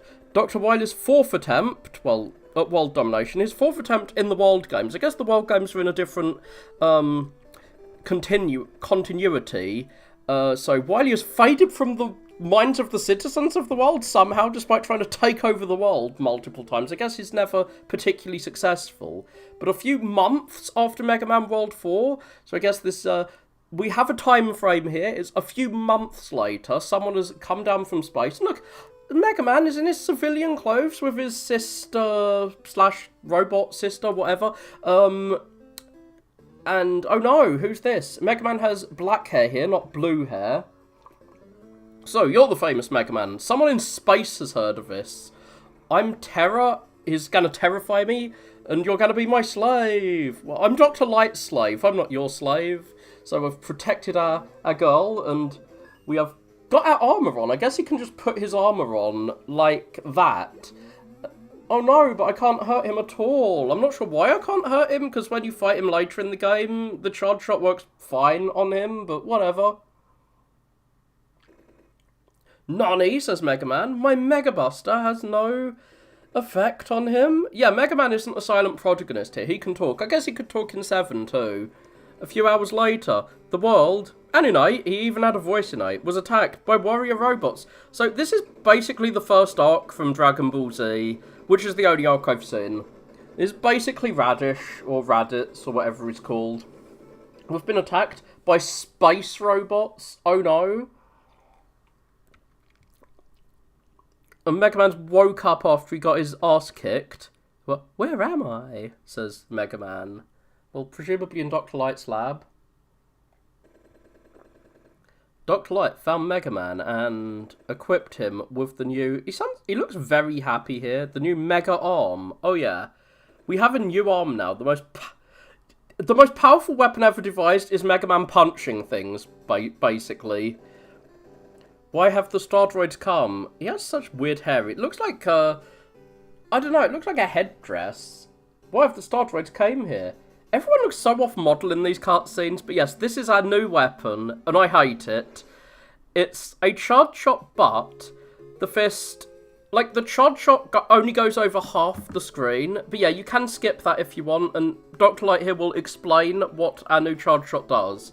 Mega Man, our world is once again in chaos. The alien robots call themselves Star Droids and have conquered most of our major cities. They are constructed of alien material which renders our weapons useless. Well, it doesn't actually. Mega Man is one of your weapons, you do realise this, Dr. Light. But I've done some analysis and constructed a new weapon for you.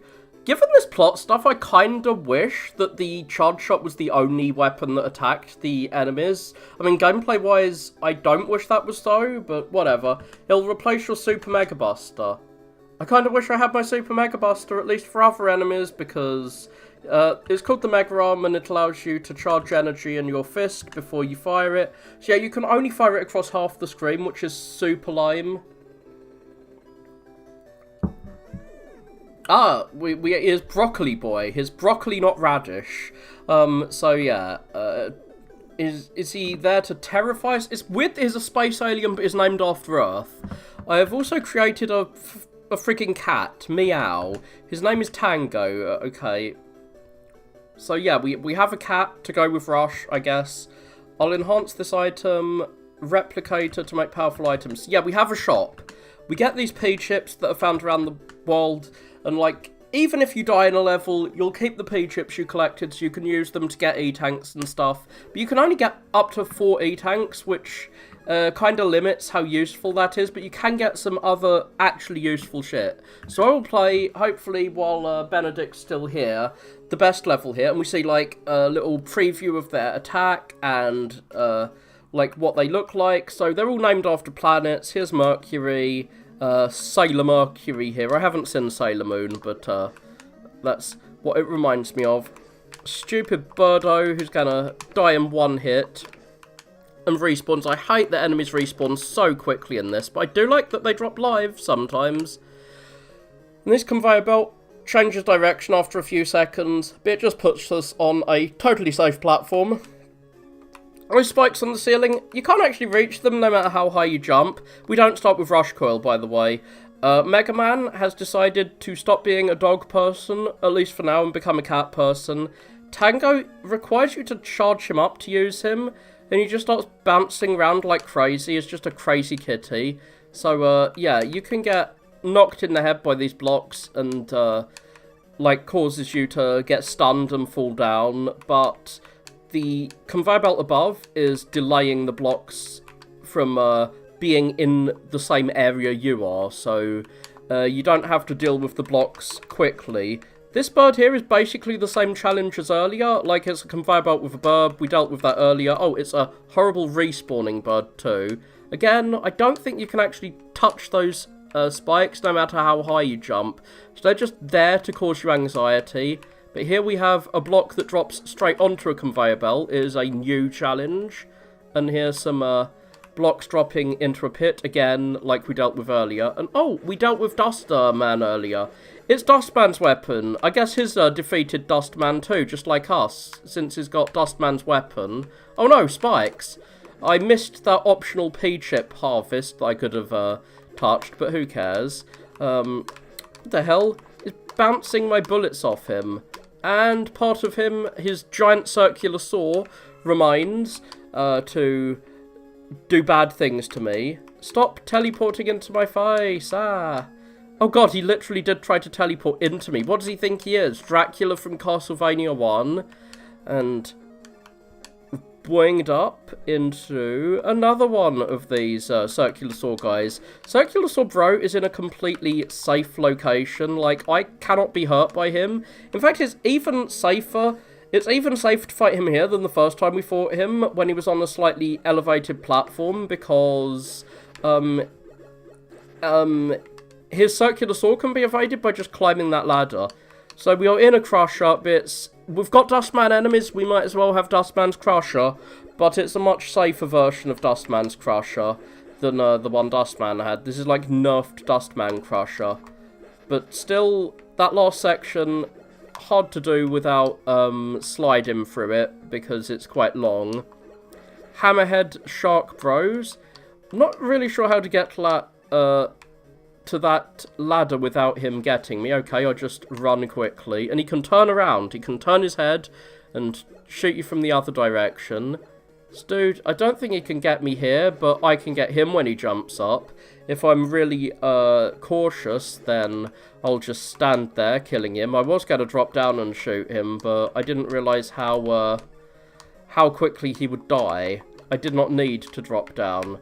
So this kind of challenge repeats a lot in Mega Man, where you slide through and you need to grab an item, and it's almost at the end of a thing you slide through, but if you slide all the way to the end, you die, but if you slide a bit of the way, you survive. So this guy, he can't hurt me at all now that I'm behind him. Damage boosted through him, and now he can't hurt me at all. Whoa. Jumped over there. I was a bit afraid that the thing would change direction. This is another challenge that repeats a lot. Like, we saw this in Wily's Castle last time. It's an optional challenge for an E-tank here, but in Wily's Castle, you actually had to do that. Oh, God. I've got to actually deal with this guy. Now, I can't just stand on a higher platform and wait for him to literally jump into my bullets. Oh, glad I did not fall, like, face first into those spikes. I didn't know they were there. But yeah, that guy could have knocked me back and, like, stunned me while I was standing on a conveyor belt, and I would have been knocked into the spikes, but I would have been stun-locked when I hit the spikes. Whatever. One thing I do remember from this game is that Mercury here, if he hits you with his bullets, they will actually steal some of your items. If you've got an E-tank, it will be degraded into, like, half an E-tank, and, so he's like a shitty yellow devil who converts into little blobs. You walk under the bouncy blobs, you jump over the roly blobs. He never combines the two, and if like, he's invulnerable during that phase, but that just lets you charge up your chargy fist thing, and then you can hit him as soon as he appears. And like Toadman, he'll do one attack. He'll do his shooting attack unless you shoot him first. Like, the only way to stop him shooting his machine gun bullets that steal your stuff is to hit him. So hit him as soon as he spawns in. It still looks kind of cool. Interesting. Oh yeah, I don't think they have the word world in the subtitle in Europe either. I'm calling it Mega Man World just to differentiate it, or Rockman World to differentiate it from Mega Man 1 to 5, because it's kind of confusing to have the same name for different games. But yeah, we are going to different worlds. They're space aliens, so it's a fitting name. In fact, the climax of most of these games is going to space. But yeah, we can go back to the level we've been to if we want. I'm going to show off the best level in this game, Neptune's level. He looks like he's got a goatee. He's like a cool dude from the... No, it's Neptune. I forget what god I thought he was. But yeah, he's water-based, his Neptune. So it's kind of like combining the gods, like the Roman gods, with planets here. So it's kind of a weird combo. These gun turrets are invulnerable unless you get close to them, and then they become vulnerable, though the big one bounces around. We have Mega Man X's, we have a Mega Man X sub-boss here. It's like the bug gun turret. Oh gosh, I forgot he could shoot out these little, homing things. But yeah, Mercury's weapon. I hate that Mercury's weapon allows him to steal items from you, but his weapon allows you to steal items from enemies. So it's like it's a way to heal up in Mega Man, which is kind of rare. Like, there aren't that many healing items in Mega Man, and here we have a healing item. The floor is moving up and down because we're on a ship. We're in a boat. I'm not sure how many boat-based Mega Man levels there are. There's loads of you're on a train Mega Man levels, but this is one of the few you're on a boat Mega Man levels. And because the platform is moving up and down, you need to wait for it to be up in the air for you to hit the tank. I mean, the flying tank, whatever it's called. I hate these stupid insects. You have to shoot them to make them explode, and they need to be shot twice, but they, like, zoom in towards you so quickly, so you need to kill them when they're far away from you. This is very Toadman. We have Toadman's water here. So you have to kill them when they're far away from you, unlike the tanks, which you have to get close to kill. So there's a nice combo of things. Interesting. Are you a Hokoto-no-Ken assassin? Like in Fist of the North Star, I think, he has, like, a Big Dipper, like, based scar to show that he is the great assassin. So yeah, shooting, I like this level because it's quite cinematic. Shooting the pipes that are cracked causes water to come out or causes steam to come out. So yeah, you can only shoot that guy when his head's up. He's kind of like one of the big guys, but I don't like him. And sometimes, instead of water, you get steam, and now that's going to come out, then go away, then come out on a timer. And, die before you get anywhere near me, you stupid bug. And I don't want the bugs to respawn either. So I've got to sit here waiting for the timing to go. Oh gosh, I managed to kill him. I didn't think I was going to manage to kill him before he got close enough to me to hurt me. Oh, shizzle. Interesting. I have not seen JoJo. I bet, like, I think, that Chinese mythology makes a big thing out of the Big Dipper for some reason. I've been reading Journey to the West lately, like the book that,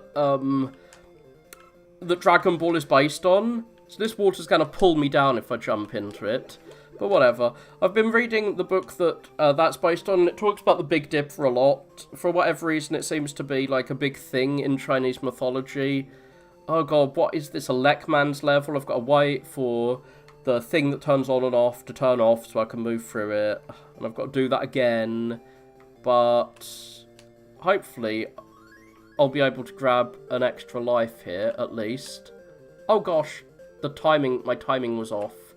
And I thought that I could jump over there and just climb through that. But I couldn't. I must wait patiently. I don't want to be patient. I'm an impatient robot. But yeah. I need to watch JoJo. I watched like the first 4 episodes of like the 80s OVA and that is it. But I hear it's really good. But there's so many shows I hear are really good that I haven't watched. Oh my god, you stupid bug. He's going to come towards me. Like, you can't kill him when he's near you, or he'll hurt you. And this is a water level. It's Neptune is a water god, so we are in a water level in a Mega Man game, so there's going to be spikes fucking everywhere. Of course there will be. It's a water level in Mega Man. Spikes galore. Can I... Okay, I can kill that guy. Whee. And I really love this. Like, the water tank, there's a hole in the water tank, so... It gushes out as this, Toad Man water. I love it. I don't love those insects, but I do love, the, like, consistent world that this level builds. And I managed to kill that guy. If I shot that crack, it would have, made steam come out, and I don't want to get steamed. So... It's time to face off against this guy. Mega Man seems to always charge up his fist when he starts the fight for some reason. So this is a really simple boss. I feel embarrassed that I got killed by it, but what have you. He is a boss that is best to deal with. A lot of these bosses are best to deal with using just the normal bullets, which makes the plot thing... Where Dr. Wily was like, oh, none of our weapons work against these guys. We need to use your magic fist thing. Really funny. Because the magic fist thing only goes across half the screen, which totally nerfs it. It's like, a lot of these enemies are way easier to fight if you're standing far away from them. Because if you stand close to this guy, he does that attack where he splashes you, which is harder to avoid than the one where he causes drops of rain to fall down from the ceiling. You can't slide or jump when the screen's shaking, which is what happens when the drops fall down, but you don't need to jump to avoid them or slide because they're really slow. And he has no mercy, like, he has no phase where he's invulnerable, which I like because it just lets you kill him.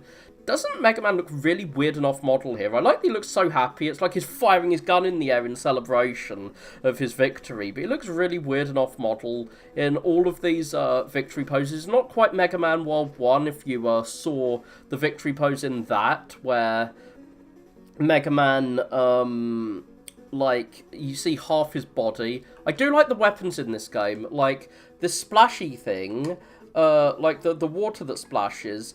It goes in an arc downwards, so if there's an enemy below you, then you can hit the enemy who's below you. Worst level in the game, by the way. I mean, all our enemies are evil robots.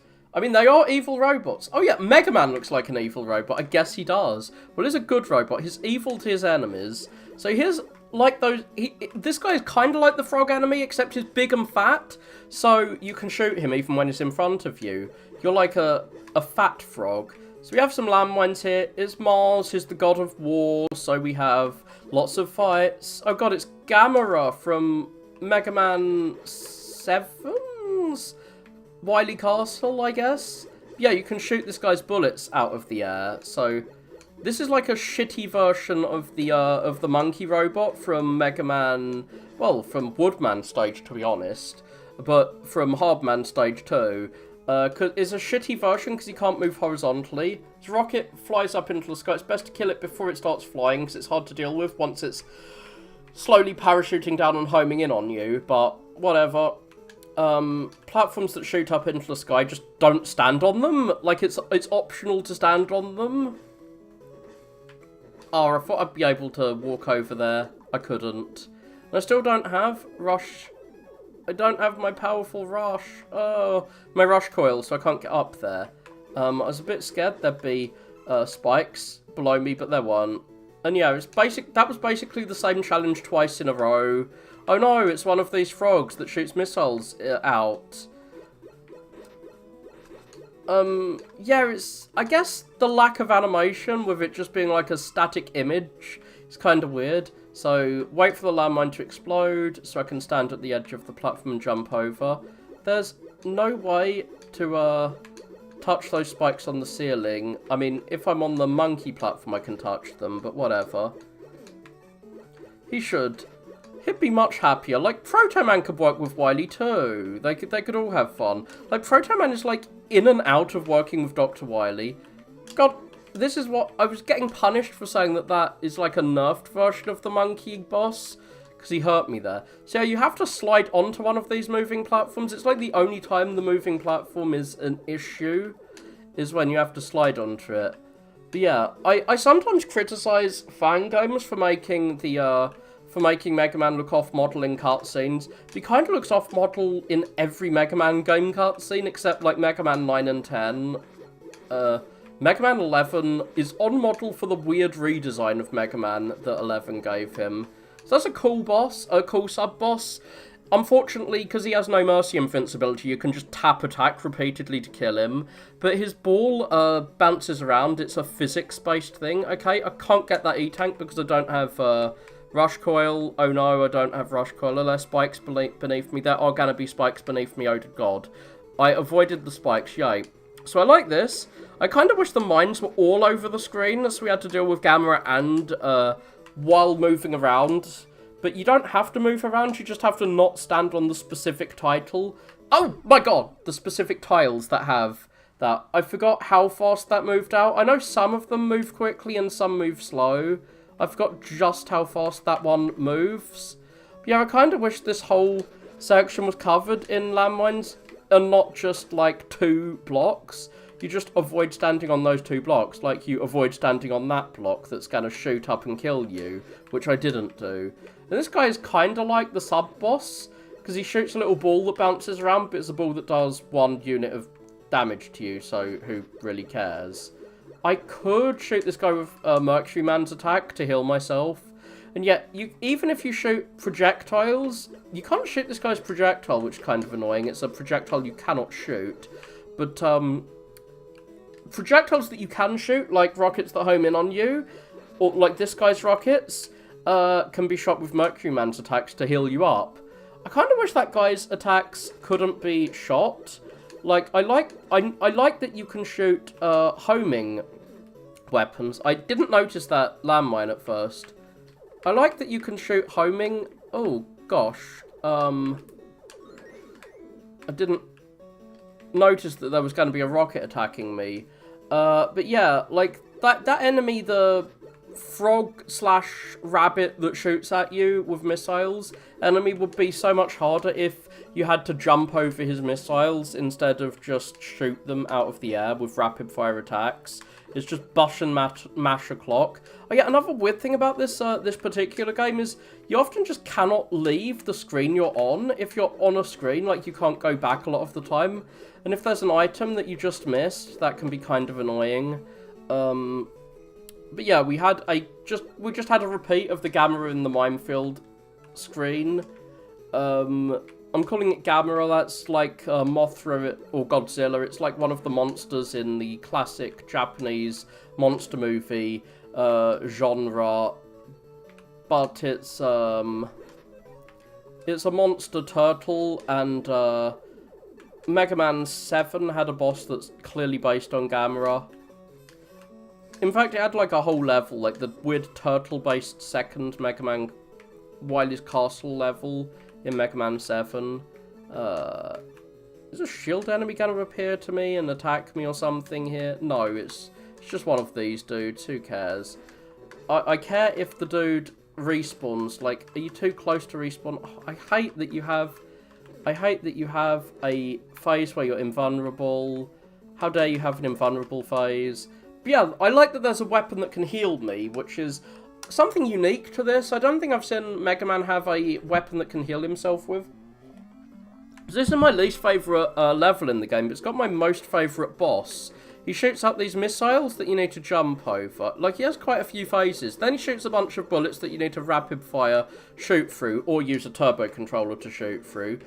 Then he's invulnerable, unfortunately. Not a fan of invulnerable phase bosses. He's invulnerable, but... oh god, I'm gonna die. So he has an invulnerable phase, as you saw. After that, but you can charge up your fist and shoot him with the fist after he gets out of that invulnerable phase. Oh my god, I'm charging up my fist. I hate that you charge up your fist at the start of these. Like, you automatically seem to charge up your fist as like a cutscene at the start of these, which I kind of hate, because your fist is generally just not a good... Like, your fist cannot hit them when they're on the other side of the screen, and they start on the other side of the screen every time. But yeah, as long as you're constantly killing him, you can turn around after you've slid onto the missile and shoot the homing missile, but you don't need to do that if you've been shooting him consistently. He should be close enough to death. So I was kind of surprised last time that he didn't die. I must have missed a few shots. But yeah. He's showing off his sinister Dr. Wily smile again. Mwahahaha, he says, as he obtains a new deadly weapon to destroy his enemies with. It's a rocket, which is actually a real weapon. That is something that can kill. So I kind of like that the rocket, it sticks... a photon torpedo? What is this? Are we in Star Trek? So it sticks in the air for a second and then shoots out. So you can kind of set up attacks to hit the enemy where the enemy's going to be in a second. So now we are facing off against Venus, who has one of the best soundtracks of the game. Unfortunately, I think the music in this game is kind of lame compared to most Mega Man games. So we start with these enemies that kind of blend in. Like, there's a lot of... They're kind of camouflaged enemies. We have these goo balls on the ceiling, and most of the goo balls are just goo balls, but some of them are enemies that you need to deal with. And now we have to deal with a goo ball. A whole ceiling of goo balls, but one of them is an enemy, and it's on a staircase. Yeah, I wonder if these were more camouflaged or less I wonder if they were more camouflaged on the original. Look how embarrassed Mega Man looks to have been stung. But yeah, once you've been stung by these insects that can sting a robot? I'm not really sure how that works. Like, how do you sting a robot? Are they injecting me with like, computer virus or something? But yeah, once Mega Man has been stung, he can't jump for a while, or he jumps, like, really little. His control is weakened a lot. So yeah, he can basically destroy a planet if he's using Star Trek photon torpedoes. They're super powerful. They're like more powerful than nukes. Mega Man has a lot of nukes. So the crab's bubble traps you in it like this is Bubble Bobble, and then he'll suck you in to a pit or a spike or something, as you're likely to see here. But just like... I forget what his name in Mega Man 7 is called. I've forgot a lot of names from Mega Man 7, but I remember a lot of things from it. It's like the blobby guy from Mega Man 7, the first boss you usually face in Mega Man 7, who can trap you in bubbles, and you have to just rapidly attack to get out. This water does not insta-kill you, surprisingly, but it will pull you down if you get trapped in it, and you don't want to get trapped in it. Burstman, thank you very much. Weirdly enough, the ladder, if the water falls down on you, it doesn't knock you down if you're on a ladder, but if you try and move when you're on a ladder, it'll knock you down. So don't try and move. I think it's kind of realistic that trying to move when you're holding onto a ladder is harder than... I mean, not that Mega Man is realistic or needs to be realistic, but it is obviously harder to move when you're on a slippery ladder than to just stay, like, cling on for dear life while you're on a slippery ladder. Oh no, what is this? Asteroids? So we have some weird asteroids-like enemies that split into smaller enemies when shot. See what I mean about the music, though, if you can hear it. It's nice and jaunty. And what the hell is this guy? This guy belongs in Airman stage. It's like one of the fat dudes from Airman who suck you in and blow you around, but his in a water level, I think. Oh yeah, one thing I don't like about this game too is the backgrounds. They all look like industrial environment. Oh my god, I killed him so that I could go up there and not get sucked into the spikes. But then I got sucked into the spikes because he bloody respawned.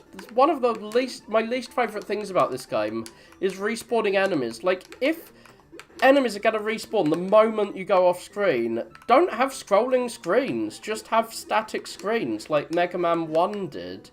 Or, well, no, I think Mega Man 1 had scrolling screens and managed to not have everyone just respawn instantly. Just don't have scrolling screens if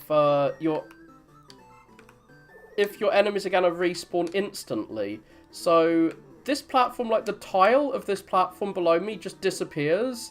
So you'll fall through if you're standing on that platform and the water falls down, but you won't fall through if you're standing on the, if you're on the ladder, which is kind of weird. Like, it treats it like being on a ladder is safer than being on a platform. Oh my god, these guys are just crowding me like crazy. So, weird pink insect guy. I can't jump properly when I'm cursed by him, or whatever he's done. So I have to wait for that to fade away. And Eddie, what are you going to give me? An extra life. That's actually useful. I'm kind of shocked. Eddie did something useful for once. So I've been bubbled. I'm not going to be pulled into a spike pit. So we've had a staircase like that. Yeah, you know what I mean by staircase. We've had a staircase like that with a crab at the bottom before. Well, the other staircase was facing the other direction. So these bubbles are kind of weird. If you jump, you'll go up to the top like you're in water. If you're standing on a big bubble, but not on a little bubble, so you need to jump when you're on a big bubble. And not jump into the spikes, obviously.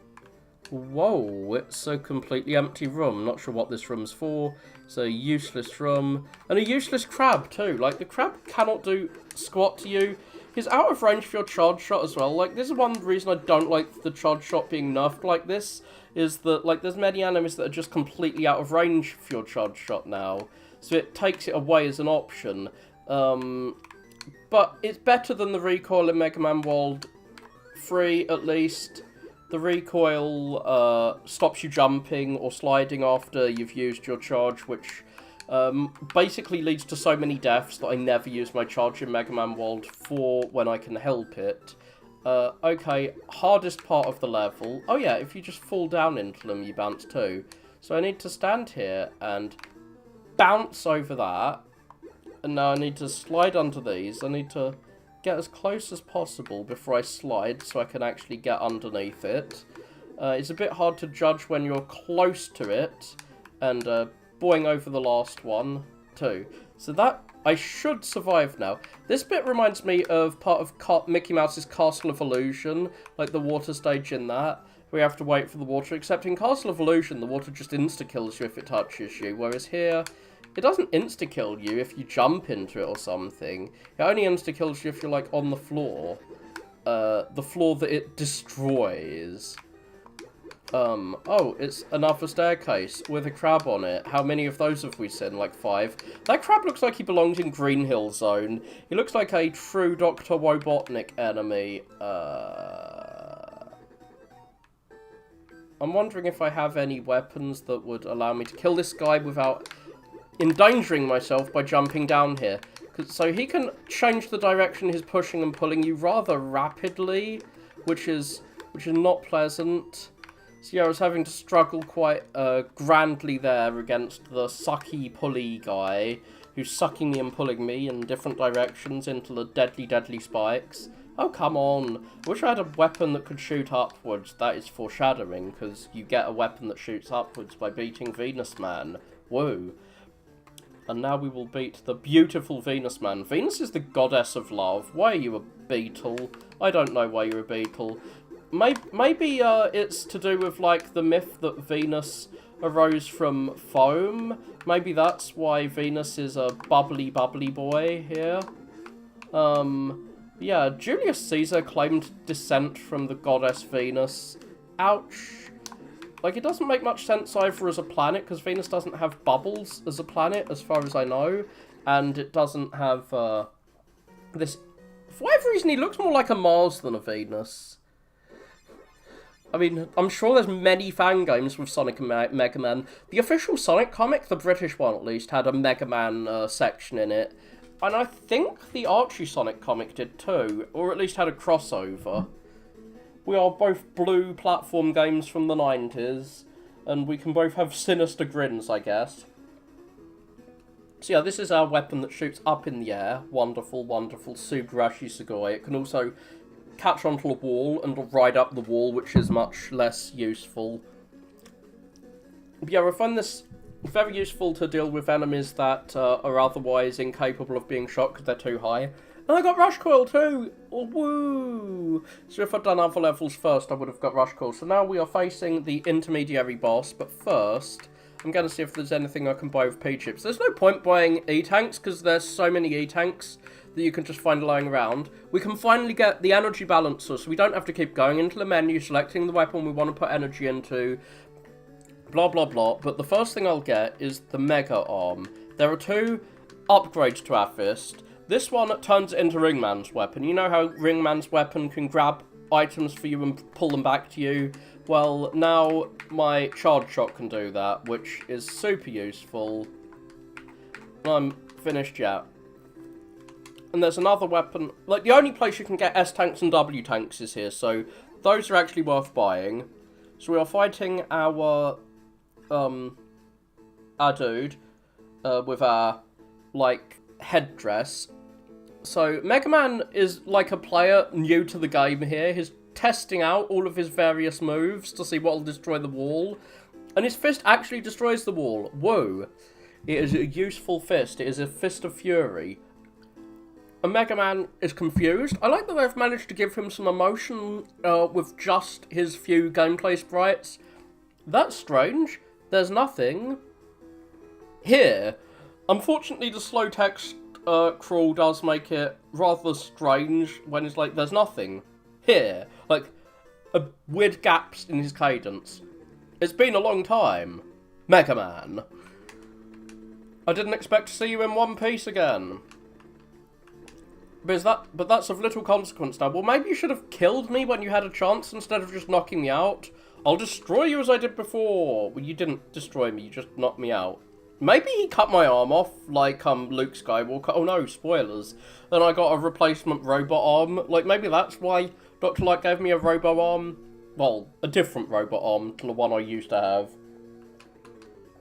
He's going to avenge with Dark Moon. So Dark Moon is a familiar face.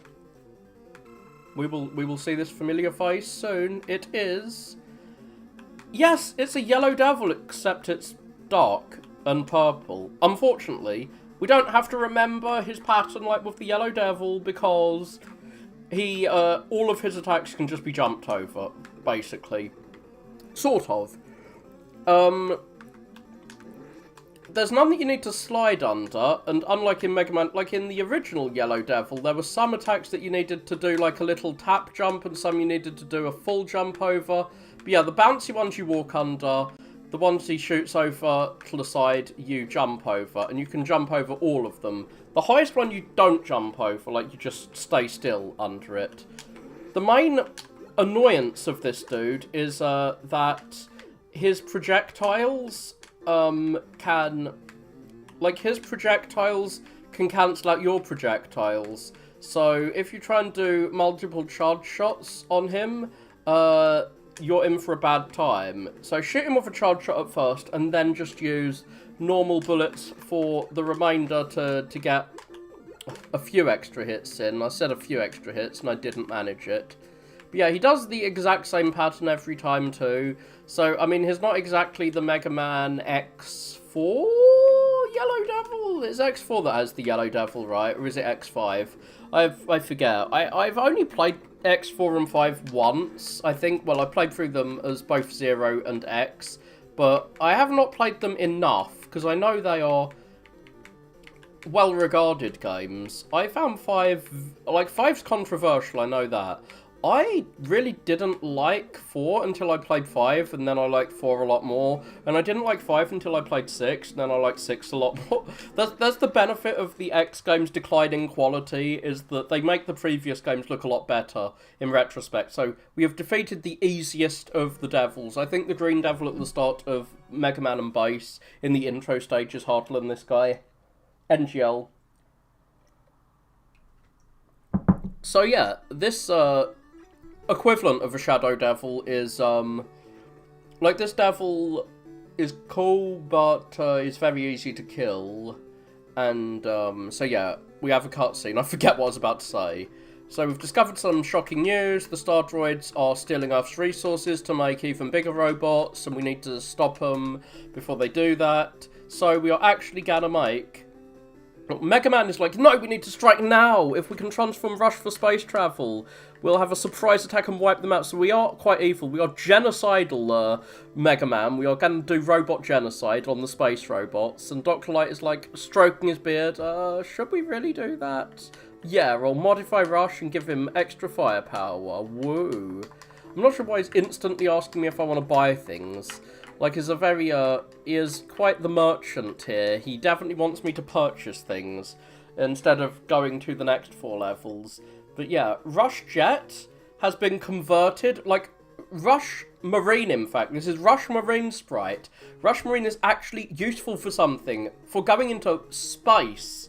And I like this cutscene. It reminds me of the Sonic ones, like when Sonic goes into space at the end of Sonic 3... Sonic 3 and Knuckles starts, or in Sonic 2, when you go from the clouds into the stars. Yes, I'm evaluating everything in terms of Sonic. God, I wish I remembered what I was about to say. I was going to say something earlier, but I didn't.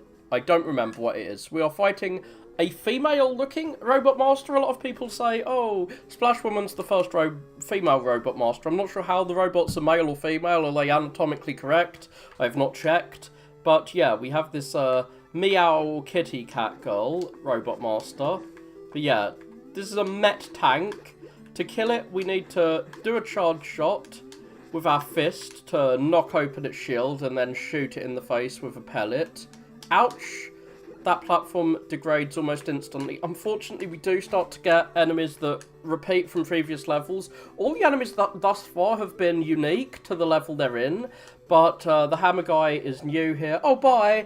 I'm glad you got to see the first half of the game, at least. And the backgrounds for a lot of the levels are these bland industrial settings. But, yep. Die. I am a robot, now die. I'm not more than a robot, I'm just a robot. I've come to your home planet to kill you. Ah. So yeah, I'm being a very naughty boy here. I'm going to their planets, which all seem to be in our solar system. Oh god, it's hell on Earth.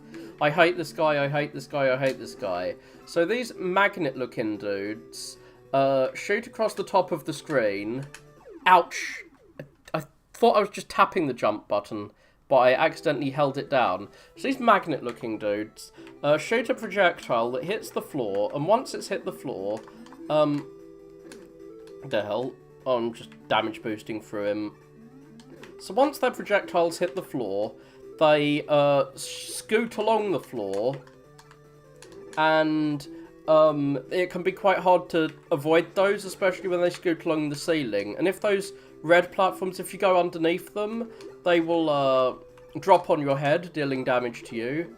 So I have to basically always have a charge shot ready, just in case I'm going to have to deal with those monsters, as I am here, before they shoot their bullet out, which will scoot along the floor. And this is what I mean by Drill Man. Oh no, it's Drill Man again. Like, you deal with this kind of enemy all the time in Mega Man games. They always appear. But one thing I like about this game is you have a weapon that can shoot downwards and a weapon that can shoot upwards. So even though, like, his drill bit is invulnerable, he can't be hurt by touching him there, you can hurt him by touching him with the weapons that can shoot downwards. Oh my god.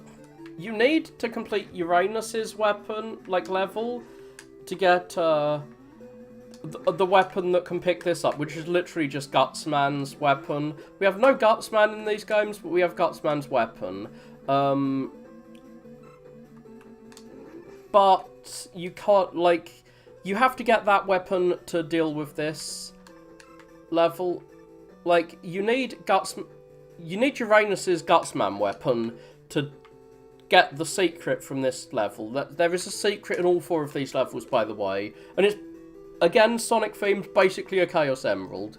But you need to beat this level to get the Chaos Emerald from Uranus's levels. You need to basically go back to a level you've already beaten, whichever way you do it. Oh my god, I did not realise that that was gonna fall down on my head like that.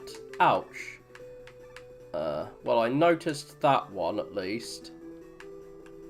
I do not have the energy balance, so I didn't buy it. I decided to prioritise buying my boomerang fist. Ouch. You're below me.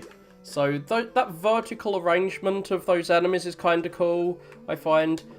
Because you have to not, like, you can't shoot the second one. You don't have any weapons that can shoot downwards here, at least. You have weapons that can shoot in many directions, but not downwards. Ah! Almost got gotted there. Whoa. Thanks for dripping down. And, are there spikes below me? No. But here is another place you could use Uranus Man. But I don't need Uranus Man, because I've got my Ringman weapon. I can just grab them in. Whoa. Slidey. Oh, fucking hell. Did not expect that. That guy. Damn. Well, I'll be having to replay that level. I've got some more P-chips, at least. I still haven't remembered what I was going to say. So, we have not fought the guy we fought in the original cutscene. We fought his devil boss. We don't have to remember the devil boss. I like how in the original Mega Man, you had to, like, combine your big... Like, you had to combine little and big jumps to deal with his attacks. But in Mega Man 3, you could slide under some of them and jump over some of them. Whereas here, you just jump over all of them. It looks more complicated than it really is. And once you realise you can jump over everything, you don't really need to worry. All of your worries are based on an illusion. Woo! Once you understand the truth, your worries disappear. As your worries disappear when you realise that you should always have a charge shot ready to deal with those bastards. Okay, my worry about this will not disappear. I need to always be prepped to deal... Oh my god, the enemies respawn so quick, which is annoying when you have these magnet guys. Yeah, I always have to be prepped to deal with these magnet guys summoning in. So this dude has his invincible on the top, as you'll see here. I don't like that he has basically no tell. Like, his tell of where he's going to appear is his, like, the rocks that shoot out, but his tell hurts you. So, yeah, to hit him, he's so small, his actual target is the little green bit of his body, and that is so small that it's hard to hurt him. Whereas, if you use Venus or... like Venus, which flies up, which is good for killing flying enemies, and Venus does kill those guys in one hit. So maybe I should be using Venus instead to fight them. Or the Splash weapon. Like, if you use Venus or Splash when he's down on the ground and Venus when he's in the air, that will help him more. And that is an empty room. And you know what an empty room means in this sort of game? It means that that is a checkpoint. Woohoo! Bing, bing, woohoo. Oh my god. I thought I had enough time to land there and then jump to avoid his attack. I did not. I did not have that.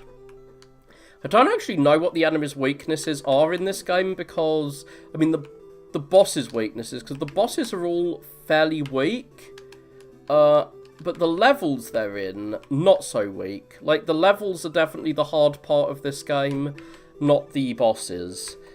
It's that kind of Mega Man game.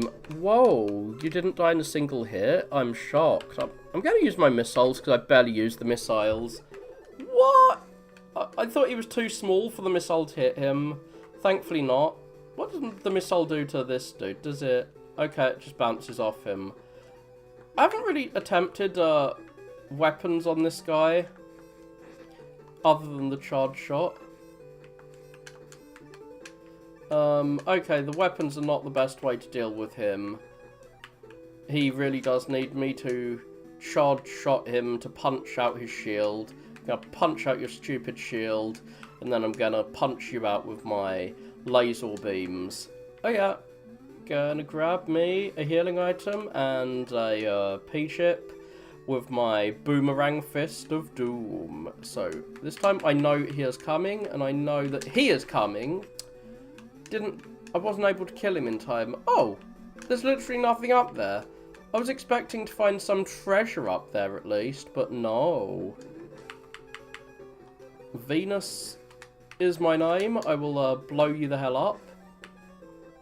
Or I will wet you. The weapon, Neptune's weapon, if you didn't notice, is literally just called salt water. So yeah, we are assaulting them with salt water, which works because they're robots, and I think salt water does like short circuit robots, maybe. And here we drop down to see Proto Man. Yeah, Proto Man's here. I think it's the only Mega Man World game with Proto Man. And he is throwing health at us. Okay, cool. I think he throws randomized items at us, because sometimes I've had him throw the Capcom logo at us. You know how in Mega Man 1, in like Wiler's Castle, there was that like weird circle with a Z in it that looks kind of like the, or an S in it that looks kind of like the Screw Attack logo from Metroid? That used to be a Capcom logo, and it full heals, it acts like an S-tank. But he does not give you his cool S-tank. This boss looks so cool, I like her purring at you, or angry kitty. But again, she's super weak. It looks like you're gonna have to slide under some of her attacks, jump over others. Nope, you just jump over everything. Everything is jump overable. Oh wow, I jumped over your attacks. I jumped over your attacks. I jumped over your attacks. Wow, I'm so shocked that I jumped over your attacks. Okay, I didn't jump fast enough and slide fast enough, but yeah. There's not much point in really having strategy here, you just rapid fire her with a machine gun. Which makes the cutscene saying, oh, these enemies, they can only be killed with your special fist weapon that we've just developed. So funny, because, like, no, they can't. They can be killed with our normal weapon. What, Dr. Light, why? Why are you insisting on using, oh my god, he's angry again. Or smug, or whatever that facial expression is supposed to convey. He has that facial expression. As he wipes out all the robots on yet another planet. So yeah, this allows him to dash, which I find kind of fun, but I think it's overly nerfed. Like, being able to run into an enemy would be really cool if it allowed us to damage boost through them. You know how you can sometimes damage boost for an enemy? You take damage to move through them, which is especially fun when the enemy is in an invulnerable state and you want to deal with, like, you want to get through the enemy quickly without having to deal with the bullshit of their, being invulnerable for a while, but you can't do that. The dash only attacks enemies when they're vulnerable, and it also only attacks enemies after you charge it up. So it's really lame. It's not quite Top Man, but it's pretty lame. But it can destroy certain blocks, which is something that you'll need in Uranus's level. Haha, Uranus. It looks like a, I don't know, horned helmet knight. Looks like he belongs in medieval Europe. So we have these quicksand platforms. For whatever reason, this is like an Egyptian-themed level. We're in like an Egyptian ruin in space, which is an interesting combo. These guys, not an interesting thing at all. I hate you, you stupid seal. This not Navy seal, this space seal. They are just like Hammer, Joes, in that they have an invulnerable phase and a non-invulnerable phase, but they can move around after their invulnerable phase. Wait, how many E-tanks do I have? Okay, I can grab an E-tank. I will benefit from this E-tank. Not that I would have been able to not grab it, or that there'd be any reason not to grab it, but whatever. I'm just going to take some damage and wait for this guy to exploderize himself. Now we have a cool sub-boss. Unfortunately, like, the sub-boss in Mars's level, he repeats. And it's a sub-boss that can insta-kill you. Well, sort of. Like, he can knock you down into those spikes and kill you, but, like, because I took some damage, I had Mercy Invincibility, and now you just saw the effect of the new fist upgrade I got. There's no upgrade you can get that allows your fist to go all the way across the screen, unfortunately, but there is an upgrade that allows your fist to just continuously do damage to an enemy that it hits. Like, your fist gets stuck inside them and just constantly hits them. One benefit of the fist is that it's a boomerang. It's always been a boomerang, even before I got my Ringman thing. And that allows the fist to, like, attack enemies while it's moving back towards you from them. So that enemy there was a spawner of the bird enemies from earlier in the game. And this section here kind of reminds me of Splash Woman's stage. You know how Splash Woman has these platforms that move across? In Splash Woman they're timed, but here they're not. But at the same time, it is really cool that we have something that I think did inspire the Splash Woman stage platforms. It's obviously not the most original of all ideas on Earth, so perhaps the idea was had independent of Splash Woman. Can I actually jump over his projectile? No, the ceiling is too low. This is one case in this game where you have to actually slide rather than jump over things. There, I could slide under there to grab the optional thing, but I'm not gonna. There are a lot of this exact same optional puzzle where, oh, there's something to deal, like there's an optional item, how do we get it? We slide under spikes.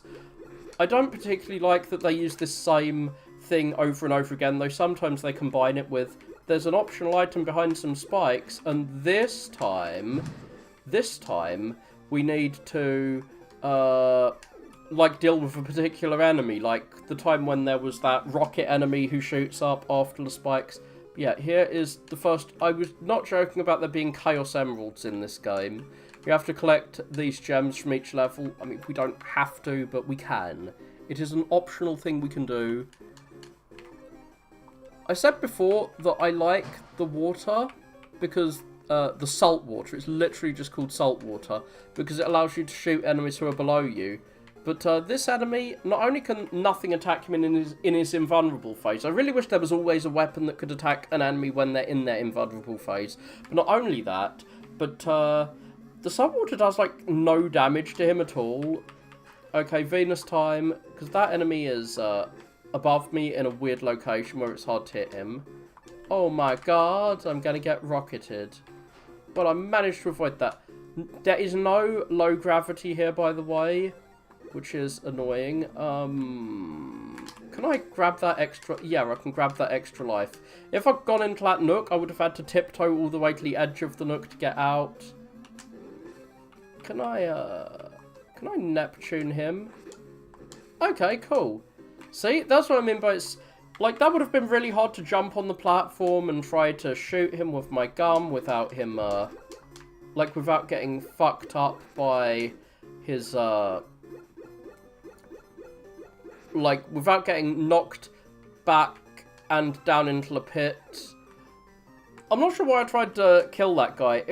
If I'd slid under his bullet, then it would have been hard not to fall down there, which is why I got hit a few times. But you need to use Rush Coil to get up there, and then slide in to get an E-Tank. But I've already got the maximum amount of E-Tanks. There's one problem I find in this game, is that you can only have 4 E-Tanks, which kind of disincentivizes you from doing optional challenges. Oh no, I'm on the platform that's going to disappear as soon as the cutscene starts.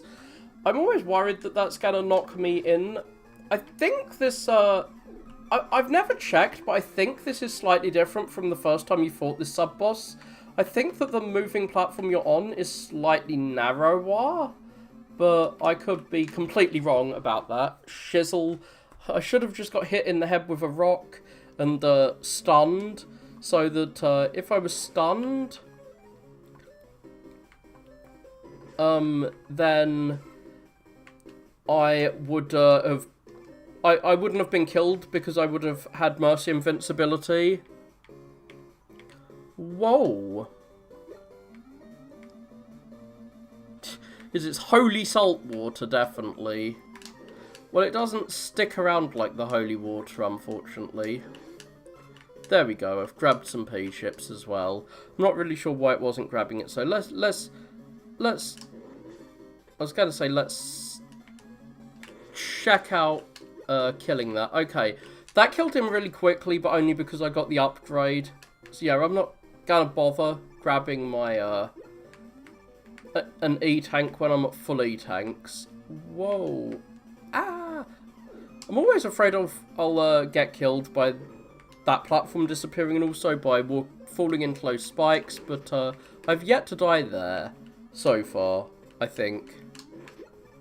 So yeah, you can't hit him in his derpy looking little snake head, and you can't hurt him in his body. You have to hit him right in the eyes. And don't you think that snake head of his is really derpy looking? Whatever. I'm not really sure why there's an, like, ancient Egyptian monkey here, but whatever. Gotta kill fast. I don't think you can actually... No, you can't actually jump on close spikes. They're too high to hurt you. Those are just anxiety spikes, like they're there to make you feel anxious. This dude can shoot his fists out at me, just like I shoot my fists out now that I'm Fisty Mega Man. Oh, God. Dude, stay... How am I supposed to deal with this? Like, get up there without him hurting me? I don't know. He doesn't really do much damage, so it's not a big deal. He moves pretty fast. This guy, I hate. Worst boss in the game. Because he has an instant death attack, but it's not an instant death attack that I really feel like... I don't feel like I'm to blame if I get hit by it. So, as you can see, he can really rapidly just cause the ceiling to fall down on the other half of the screen. So you always have to stand next to him constantly shooting him. That's basically the only way to avoid him stunning you when you're on the other side of the screen and then quickly crushing you. But yeah, he's dead, he's gone. I'm gonna have to face him in a boss rush later, but he's basically gone. Woo! We're seeing a sinister-looking smile on Mega Man's face.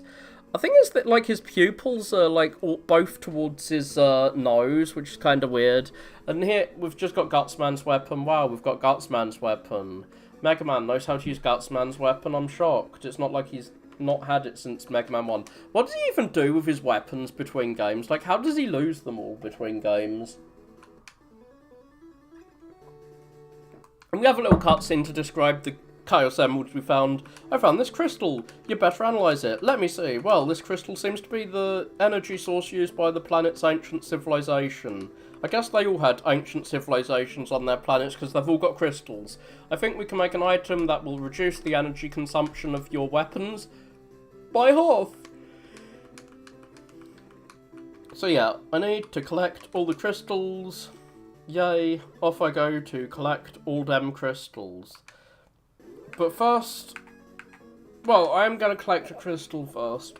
I'm going back to this stage before I do the new stages so that I can collect the crystal from this stage. You saw the place where the crystal is. It's halfway through the level. Unfortunately, I've got to get halfway through this stupid level to get that crystal. But it will allow me to obtain quite a few more pea chips. How many pea chips have I got? Oh, I've got to go to the next screen. 94.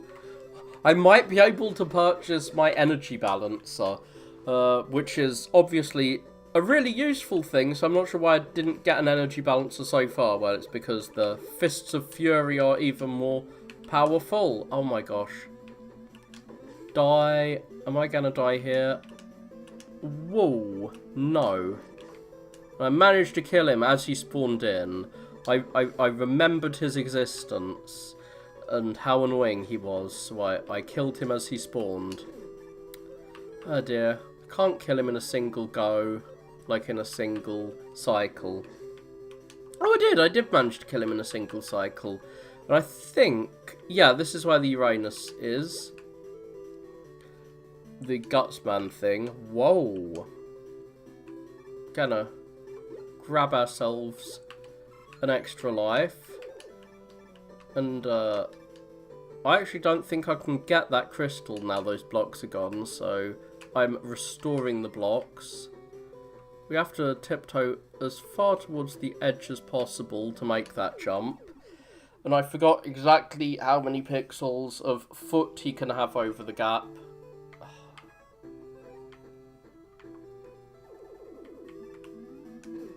I'm wondering if I should just jump into some spikes like this. Yeah, I'm just gonna game over, because if you game over, you keep the crystal. You'll see it on the main menu that the crystal's still there. So I've got what I came for. I kind of wish I hadn't got that extra life. Kind of weird that the platform, the girder platform, didn't collapse instantly. Oh, interesting. I wonder what lore that's from. Is that from the manga or the... Like, I'm sure that's not in any of the games, but there are manga, there's the Archie comics, there's the Hanna-Barbera cartoons. Does he even collect... Oh yeah, he does get people's weapons in the Hanna-Barbera cartoons, and based on the, now I've got your power thing. Okay, so this is just Gravity Man. I'm not sure, like, why we have a Gravity Man level here. Like, it's like a combination of Pharaoh Man and Gravity Man. We're in, like, a gravity-based ancient temple. And I like these things floating on the ceiling. Gotta use Rush Quill to get over here reliably and get my Chaos Emerald. Woo. But yeah, Rush... Well, actually, I don't need to go over there. Here's a cool thing. I did not need to get the Uranus thing for this, because I've got my Boomerang Fist. This dude, if he remains on screen, will curse you like the bugs that... sting you and give you a curse. And the curse is basically you get lag, so I guess insects giving Mega Man lag makes sense after the bees in Mega Man 3. They just curse you. I'm calling it a curse rather than a disease or something, or a sting, or whatever it is, because I'm sure it's a curse with these pingy things, so why wouldn't it be a curse with the things that, with the insects that bite you in the, Mercury Man level. I could use the Venus weapon on him, but I'm not gonna. Oh look, even the extra life is turned pink there, so that's another section where I could use the Gutsman weapon, but I don't need to.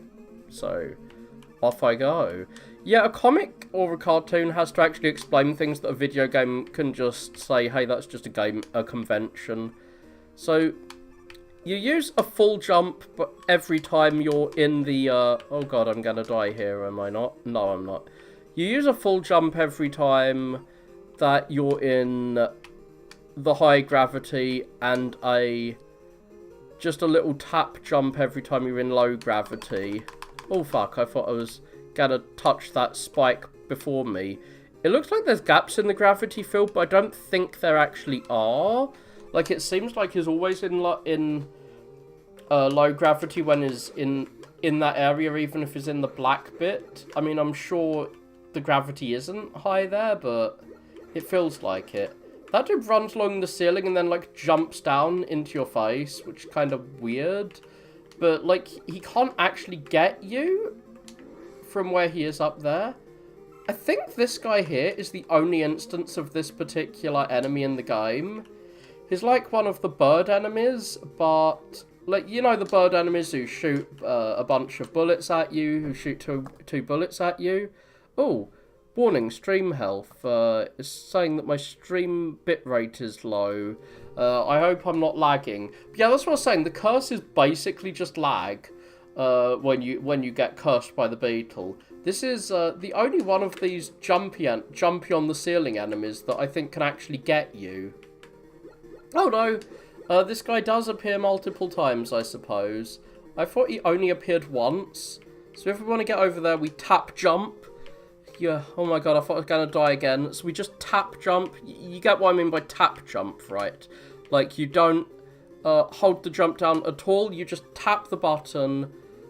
Oh, I almost flew up into the sky again. So you tap the jump button instead of holding it down. You, for as little amount of time as possible, you tap it. Cool. So how laggy was it?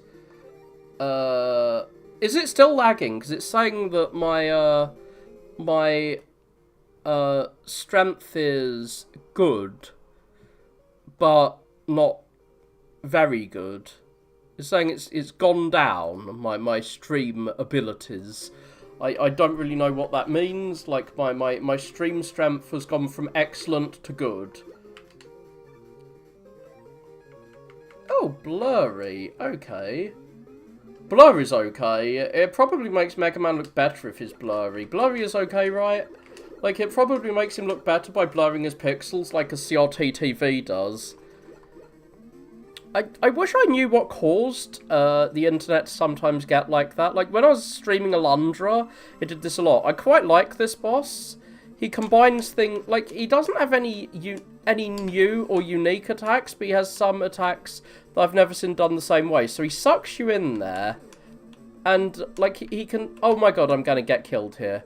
So he sucks you in with that one attack, but if you use your fist and, like, you charge your fist up and shoot it at him while he's sucking you in, he's invulnerable during that, but your fist gets sucked inside him, which I quite like. He does this attack where he slides across the screen and also shoots his little hula hoop out. Oh my god. So if you want to hurt it, like, I don't like enemies that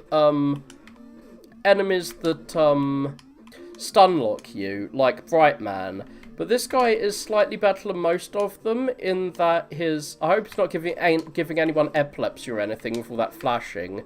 But he stun locks you when he jumps in the center. But if you jump up and shoot him, kind of like certain other bosses, if you jump up and shoot him like Toadman, in Toadman's stage, he'll stop.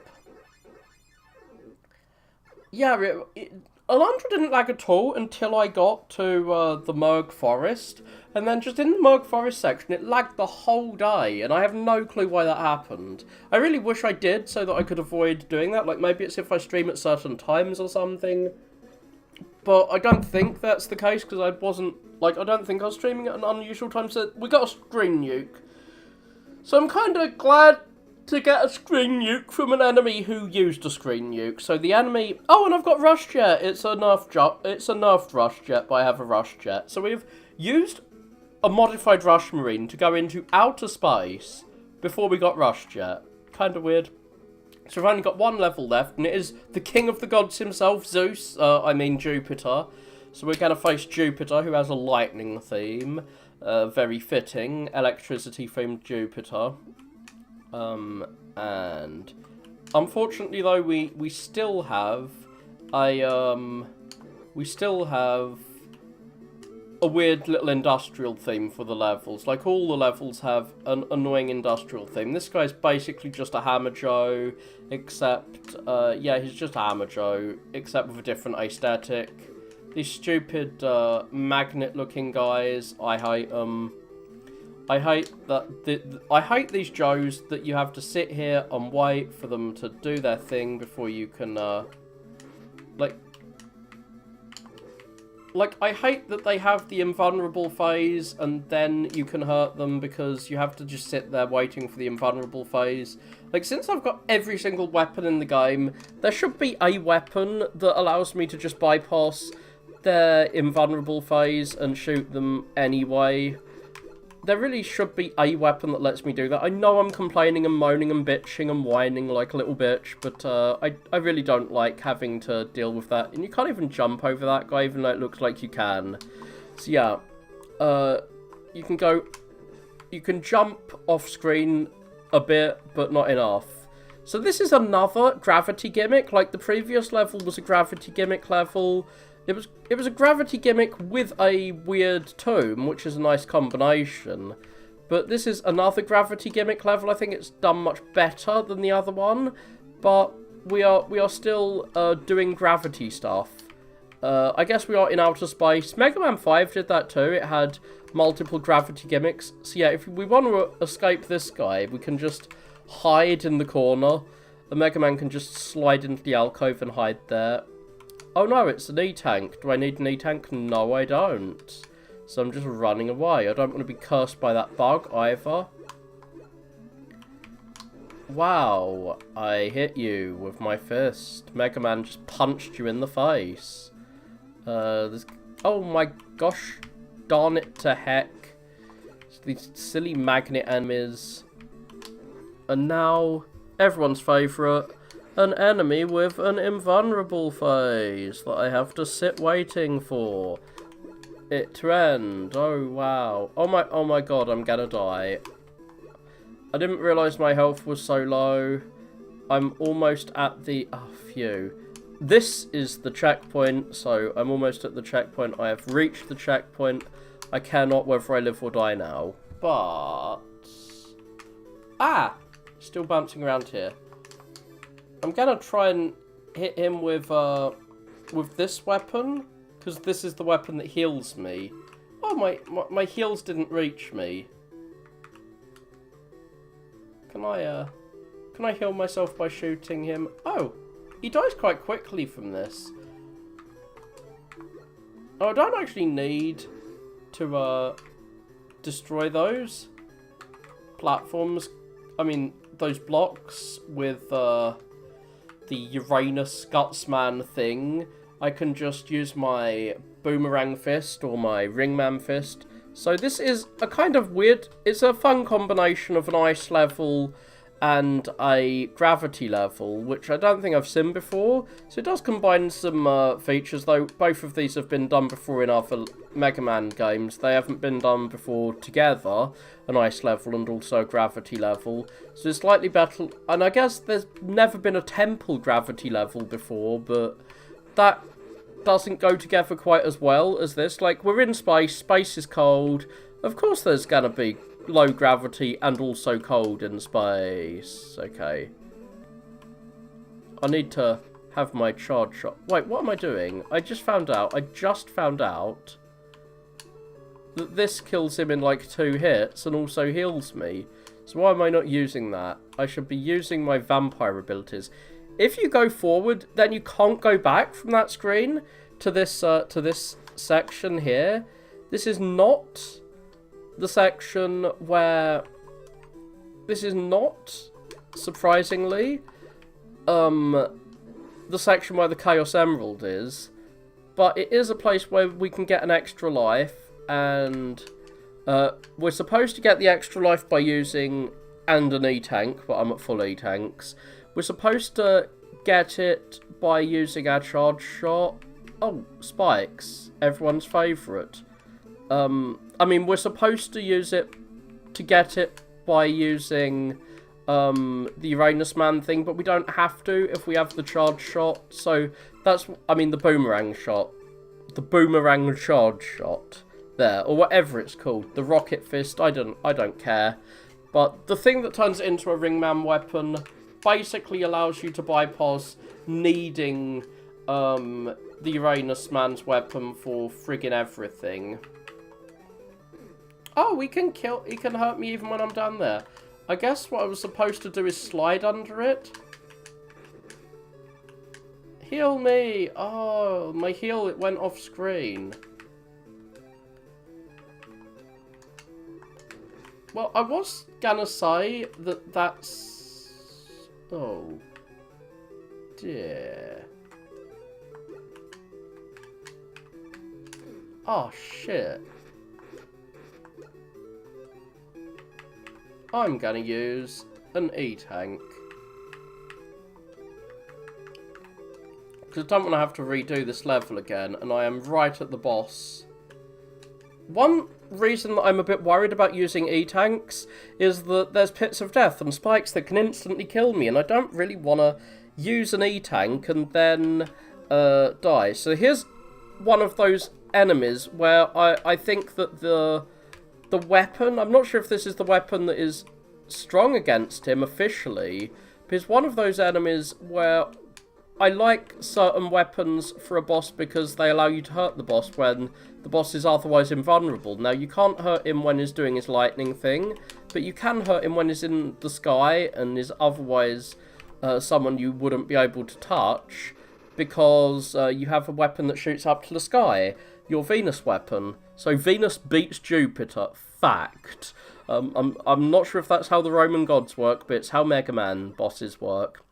Now, what you're supposed to do is lure him to one side to shoot his lightning bolt down, because the bullets he shoots out are actually quite hard to dodge, and he shoots them out from the position he's in after he shoots his lightning. So you lure him to one side of the screen, run to the other side of the screen, then shoot him as he swoops down.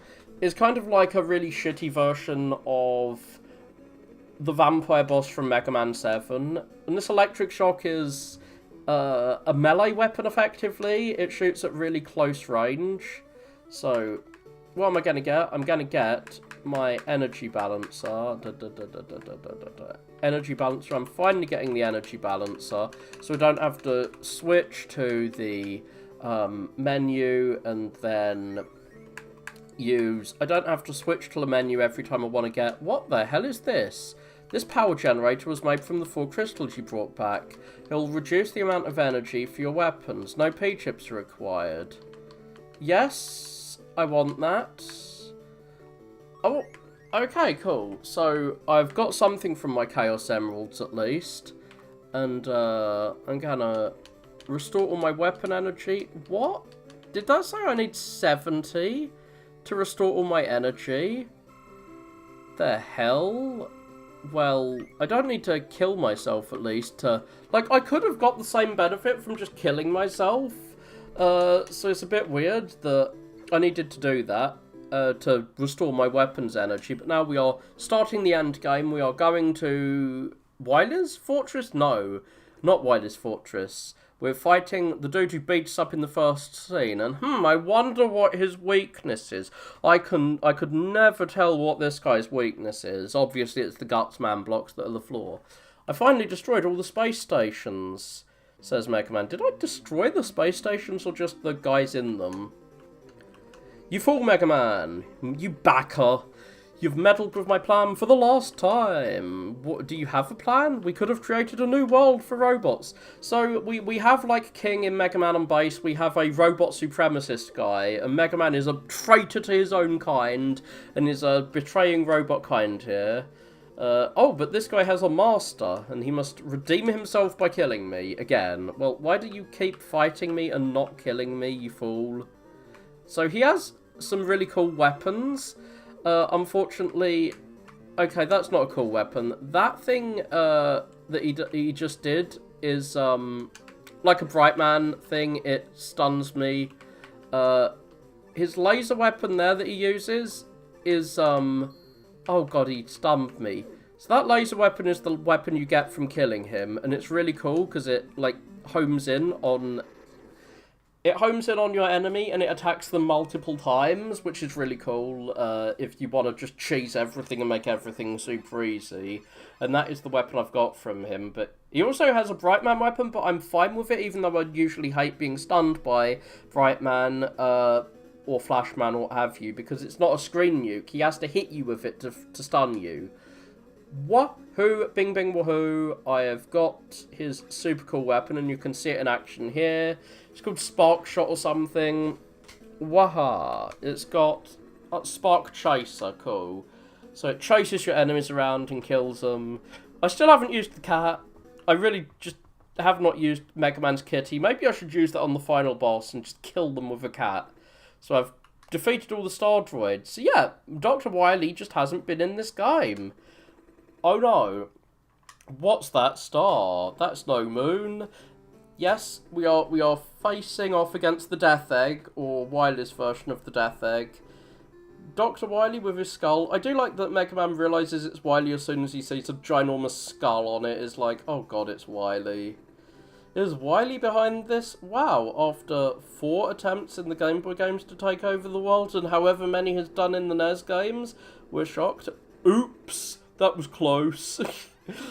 I do like that Mega Man's like, oops. So yeah, we have a mini-game. It's a shoot-'em-up mini-game. If you don't know, Mega Man was originally intended to be a shmup, and before it was a platform game, so this is kind of a throwback to that. I usually hate mini-games like Jump Jump Slide, because they're usually really difficult and control differently to the usual game, and even if they're not difficult, it's annoying to die to something that plays differently to the normal game, but Rush Jet here, like Rush Space Jet, even though it looks like Rush Marine.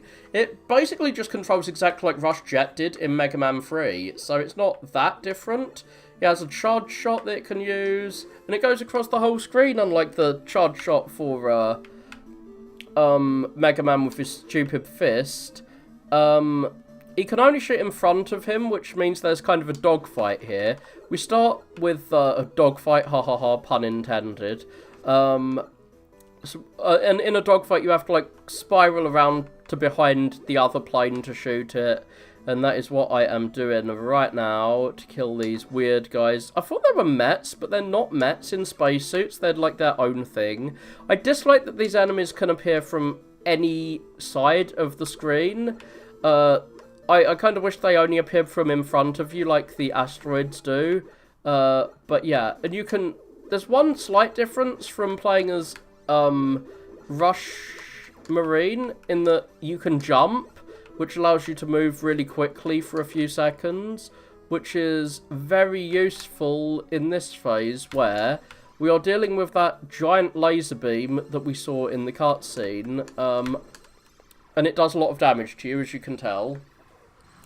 One thing I do like about this is that if you die here, you don't have to redo all of this section. You do not have to redo the whole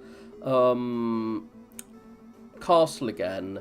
You just redo the... like, you don't have to do what you did in Mega Man World 3 and redo the fight with the Mega Man killer and then the cutscene and then the level. You just redo the space section, and once you've done the space section, you redo the next part, and there's another, like, save point midway through the next level, so there's lots of save points that mean you're not going to get frustrated because you died and have to redo a trillion things again. Not that there really was in Mega Man World 3. Maybe it's Mega Man World 4 that I was remembering having an obnoxiously long final level. A good but obnoxiously long final level. I think, like, the Yellow Devil, he always shoots these beams out in the same order, in the same positions each time. So if you remember where the beams are gonna be, you can avoid them. And now, really cool thing, I love this. It kind of reminds me of Rocket Knight Adventures, going into space, or Sparkster as it's sometimes called. Like, I like that the screen zooms out, so our sprite becomes tiny as we fight this space station that's been shooting the lasers at us that was in the cutscene. And he has 2 attacks. He can shoot homing missiles at us that we can shoot out of the sky ourselves. And he has his laser beam. Unfortunately, you can't shoot him in his laser beam generator when... Like, you can't shoot his laser generator when he's charging. You have to wait for it to have cooled down, and then you can shoot it a couple of times with your bullets. Rush, of course, can't use secondary weapons. That is one thing he cannot do. Whee! But yeah, the shoot 'em up section is also fairly easy, which helps me not dislike it, despite it controlling slightly different from usual and being a bit of a mini-game. Oh, I managed to shoot him with 2 normal pellets after I shot him with my big charge laser. I didn't think I could do that. So now we are in Wildest Fortress. We're in his Death Star. And we're going to just face a bunch of enemies from throughout the game. I mean, that is, unfortunately, that is a unique enemy, kind of, but not really. It's a reskin of the Hammer Joe. And he has his invulnerable face. We have the Saw enemy from Mercury Man stage. Okay, hi, invulnerable guy. I want to hit you with my Fist of Doom. I've touched your pressure points, now you're dead. So there's one path that I could just walk through, and one path that requires two, count them, two secondary weapons to get through. So this guy, like these gun turrets, you have to get close to them to shoot them. So I guess sliding up gets you close enough. I can't jump over their bullets. I cannot jump over their bullets in this section because of the spikes on the ceiling. Oh wow, it's the Dr. Robotnik crabs, or whatever they're called. It's the Green Hill Zone crabs. So we have some extra lives there. For once, I don't think my boomerang can actually grab them because of the angle. I mean, it can grab them from here. But I feel like I need to use one of my weapons that can destroy blocks that are in the way to get there. Haha, stupid tank, I got behind you. A tank is useless when you're behind it because of its turning radius. So we have to face all of the Mega Man killers from the previous games. And here's Enka. Oh god, he's jumped to the middle of the screen. Usually I find that move really difficult to deal with compared to the moves where he goes all the way across the screen in one go. And if I'm at the other end of the screen, that allows me to deal with that faster. I mean, it gives me more time to deal with it than if I'm in the middle of the screen. So yeah, he's run across the screen. Oh no, I can only have 3 bullets on screen at once. So yeah, Enka's attacks get stronger. Here's the main villain from Mega Man World 1. His attacks get stronger the more times you shoot him per cycle. So we're going to get a pleasant surprise in here. It's our boy, Proto Man. And what's he going to give us? Apart from a little whistle.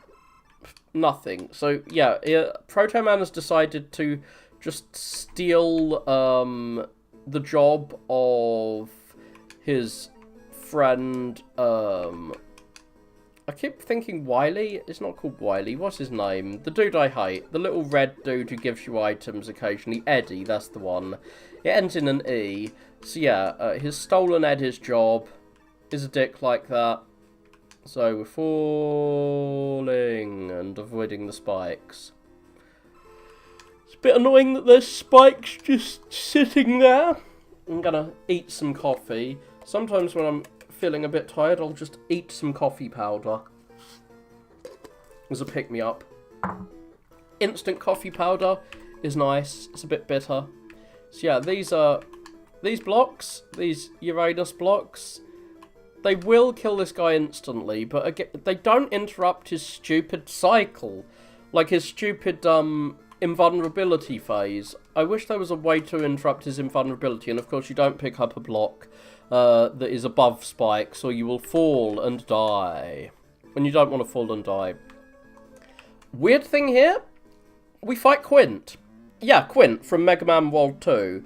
The weird time travel boss from the disowned Mega Man game. I am surprised Quint is here, but Quint is actually here. He is as useless as ever. He just bounces around on his pogo stick of doom and wears his stupid little sunglasses, bouncing around in his pogo stick and shooting debris at me. Well, he's gonna get shot by my debris now, ha ha ha. Fuck you. Quint, you don't belong here. You belong in some other timeline. I hear the WonderSwan game actually does something interesting with Quint, but I can't even imagine it, so we have to deal with birds and these stupid red platforms that degrade underneath us. Die, bird, you don't belong in this world. Oh god, it's a bird spawner. One of the other ways they've nerfed the charge shot in this game is that while your fist is not attached to your body, you can't shoot your normal bullets. So there are 2 paths forward. I can go down or I can go to the side. I'm going to the side, and oh, it's actually something interesting with those. It's a semi-interesting thing with the Mars blocks. You know how in Mars level there were those platforms that float up to the sky? Well, there's something we can do with them. The Neptune enemies are as annoying as usual because they respawn so quickly. But yeah, we have to ride them up to the ceiling and get close to the spikes if we want to grab the items. It's likely that you'll grab the item, then get killed. But you'll keep the item even if you die, so it doesn't really matter. So this second section of going over the falling platforms while flying enemies attack is a lot easier than the first one. So we're fighting Punk again. Let's see if I can do better than my previous fight with Punk in the previous game. Or will Punk punk me? Let's see. Well, he's hit me once with his stupid attack. But he hasn't hit me with his, like, metallics thing. His Metal Sonic attack, where he turns into a spiky thing and zooms across. There's one real issue I've got with Sonic 2 is how, like, the final bosses, you have no rings for them, which makes them infinitely harder than they should be. So here we have a kind of cool section where it's like the Splash Woman platforms, except we have spikes moving left and right, not just platforms, but it's a combination of spikes and platforms. I've seen that before in fan games, but I haven't seen that before in an official game. And of course, well, this official game is from 1994, so I was a toddler when this came out. So this is this has been a part of Mega Man for a long time, but it's like it's not something they used very much. Oh, Ballad, what the fuck are you doing? Oh god, I'm gonna die to Ballad if I don't use an E-tank. I don't really want to die to Ballad. Of all guys, because Ballad is like the loser of all of these guys. There's gonna be loads of E-tanks later. This is one of those Mega Man castles where there's loads of E-tanks. I think I'm gonna fall down and have to face one of, yeah, another one of those Splash Woman stages with moving spikes, which is like an element they didn't use in the console mainline games. Unfortunately, something from the console mainline games that we didn't have to deal with in most of the Mega Man World games we have to deal with here is a boss rush. I don't know the boss's weaknesses. Most of the bosses are pretty lame, not gonna lie. But I do like Mars. Mars is my favourite of the bosses here. So when he's doing his shoot loads of bullets over attack. Oh god, I got a bit too close to him there. So when he's doing his attack where he shoots loads of bullets, if you go close to him and rapid fire your attack button, then you can hit him. Otherwise you'll just destroy his bullets. But sometimes your attack will go through and hit him too. Okay, so is he going to slide across instantly or... Oh god, he slid across. I remember being able to avoid him a lot better than I'm doing now. But yeah, my fist is caught inside his little thing. Maybe I was avoiding him because I was standing on the other side of the screen. Ah, Jupiter's weak to black hole. I thought he was weak to Venus's weapon, to be honest. Because that's what I kept using to him. This is Saturn. If I stand... Like, if he jumps up into the ceiling, what I should do is... I should... shoot him instantly, because that disrupts him and stops him from stun-locking you. He's only going to hit you with a pellet.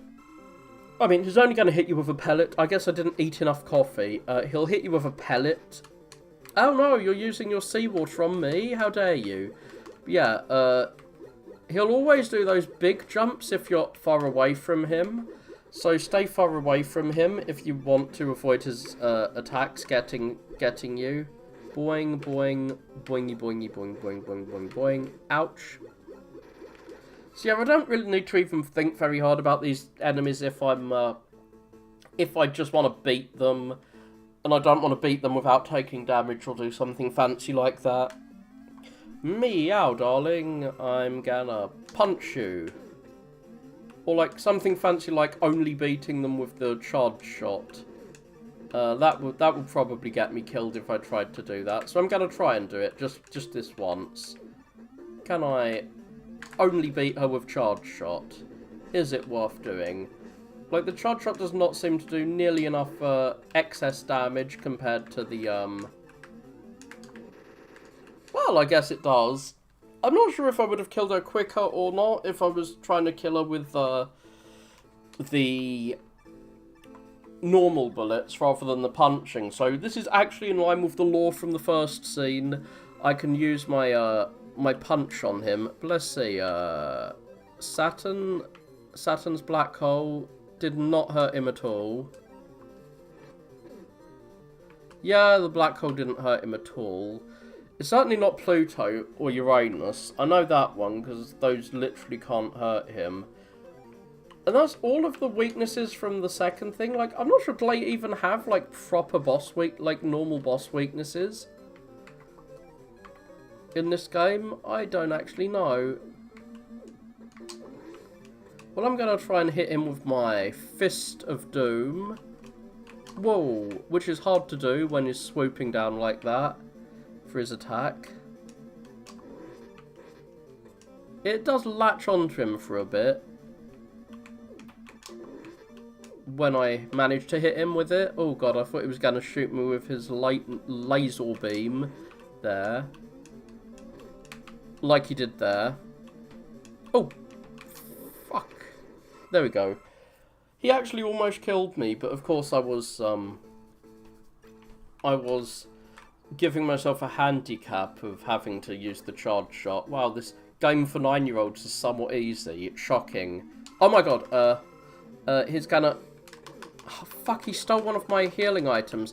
I really hate that he steals your health items. Especially because you can't use a quarter healing item. Like, you can't use a quarter of an E-tank the way you can use a sub-tank in Mega Man X. That's one of the few things I prefer about Mega Man X, is that when you use a healing item, it doesn't all get used in one go. You use, like, however much you need to use from it, which is, I think, much better. It does stop you from having to tensely wait until you've taken enough damage to justify it. Like, I always want to wait until I'm almost down to no health before I use my E-tank so that I can justify healing myself with it. So I kind of wish you could use the quarter E-tanks to, like, quarter heal yourself. So let's see if I can beat Jupiter with the fist only. Probably not, because shooting him is necessary to alter his behaviour and make him jump, and also is seemingly needed to deal with his... Oh, I managed to kill him with just the charge shot, shockingly. Which meant that I couldn't really shoot his bubbles. So yeah, when you start imposing handicaps on yourself to fight the bosses, at least when someone who's not that good at the game does, the bosses are probably a bit too easy. Even the one with instant death attacks. Okay, maybe he is not too easy. He's gonna kill me, because he's gonna jump across the screen, right?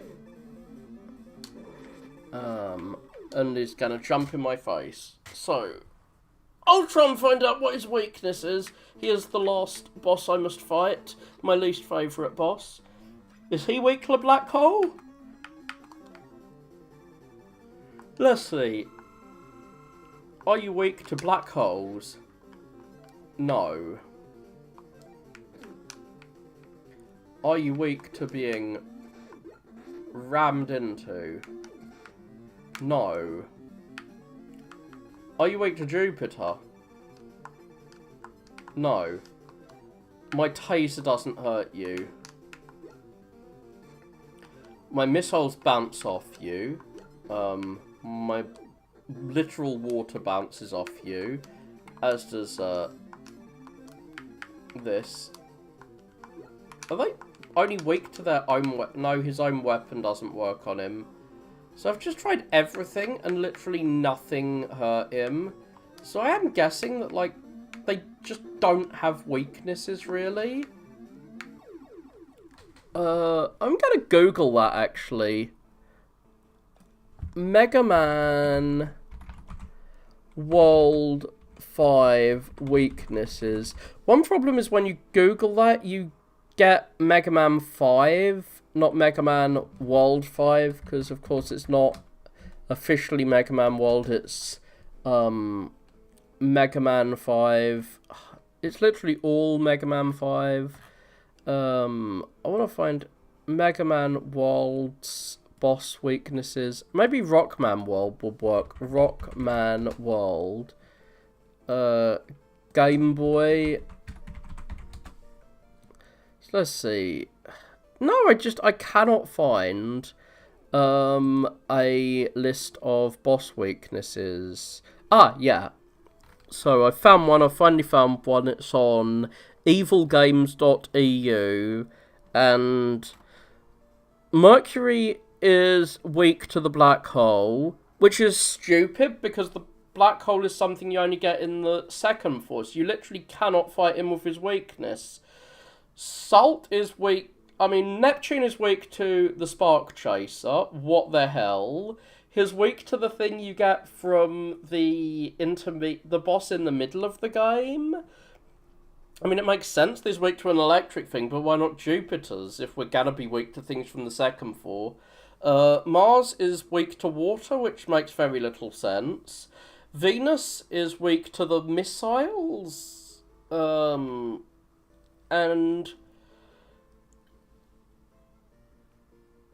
okay, it's saying that this guy's weak to Pluto's weapon.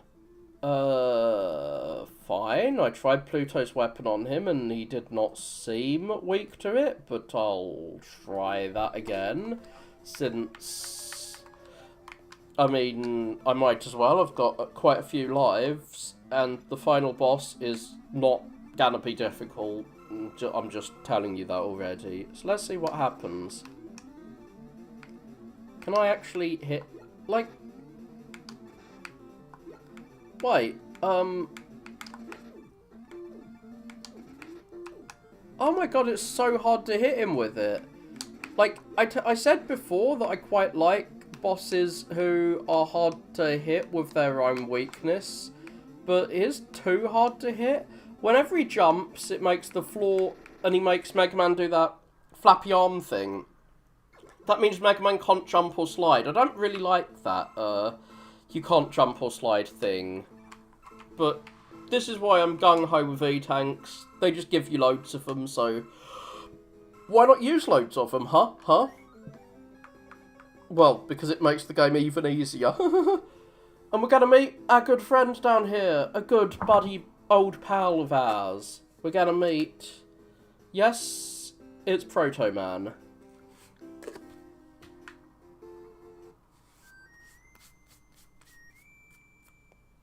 I love his little whistle. And, fine. Oh yeah, what's Jupiter weak against? I just closed that tab.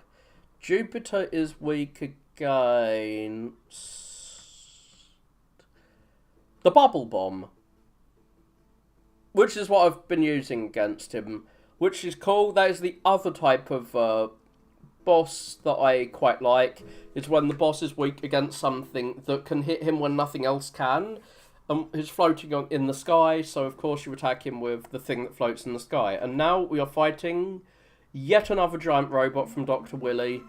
He is attacking us with a giant robot, very Dr. Robotnik style. To know when he's about to drop down, you need to be moving around, so that you know when he's stopped moving, and at that point you slide away. Well, I forgot to slide. Oh my god, no! I could only shoot him in the eye with a normal bullet. Not a normal bullet. I need to shoot him with a charge shot. Yeah, I don't like the, oh, the whole screen shakes, therefore you can't do basically anything. Silliness. Oh, and I guess you have to wait a little while after he, after he finishes slamming down before his eyes open, and then you can grab his eyes and start, like, repeatedly tearing at his eyes, which is kind of terrifying, but whatever, that's what Mega Man does, and he kills this guy quick. And then we have a second phase of the fight, which is just another fist that slams down with eyes, except this one does have homing missiles that he shoots in, and he has a second attack where he grabs you, which reminds me of Dr. Cossack's fight from Mega Man 3 with his, like, crane, or was it Mega Man... It was Mega Man 4, not 3, what the hell is wrong with me? Mega Man 4's Dr. Cossack fight where he grabs you in his crane, it reminds me of that. I will hopefully not be showing it off, but that is, basically what this thing is. Oh my god, I slid in. Like, if he grabs you when his hand's open like that, he'll do what the Dr. Cossack fight does. But yeah, we have a checkpoint after the first phase of the fight. So we've defeated his first hand, we have crippled his first hand, and now we are going to cripple his second hand too. God, I almost walked in this. You have to slide under his Dr. Cossack hand. And I managed to somehow shoot his... I somehow managed to shoot the rocket that he revealed to home in on me. Ow! Rude. I don't like it when you shoot me with a rocket. I'm gonna grab you in the eyeball with a big metal hand. So, oh yeah, we're fighting his fists with our fists. It's fist-on-fist action here. Oh, here, this is what it looks like when he grabs hold of you. But he's got to 1 pip of health, so who cares? He's dead. Dead. And even if I die, we'll restart at this stage of the boss, which I really, really pleasantly remember this stage of the boss for reasons that I shouldn't. I thought this boss was awesome and really cool because he had an instant death attack, which was constantly hovering over your head, and that you had to deal with that. But no, he doesn't. He has missiles that home in on you that you can slide away from, and this bug which changes gravity to knock you into the sky where there's those spikes, but they're not instant death spikes. They just do like 2 pips of damage or something, which I think is kind of a shame because I've seen versions of this boss where the boss can kill you. Also, the bug guy that reverses gravity that you need to kill takes a few too many hits for what he is. Like, he's not exactly a challenge. It's just someone you have to shoot. He'd only really be a challenge if those spikes were instant death, and if he was much faster at shooting you in, or if he did something more inconsistent with his attacks. Yeah, I almost got there because I almost got gotted there because I did my charge attack, and when your fist is out of range, when your fist's still returning to you, you cannot shoot again. Oh my gosh. So the only way to hurt Wily in this phase is to hit him with his own missiles. Hit him with his own... whatever it's called. I wonder what weapons this guy's weak to. Ah, he's very weak to Jupiter. Is hit him with his own bombs, his little time bombs, and you have to shoot them next to him, but his time bombs jump around, which can be a challenge. So this is the phase that I thought was really cool. I distinctly remember that he's running away from you, shooting at you, and there's spikes on the ceiling that are instant death spikes. And you need to, like, jump a little bit to shoot him. I think it's because I came here with, like, 1 health, and I quick saved before the fight, because I was on my last life when I first played this.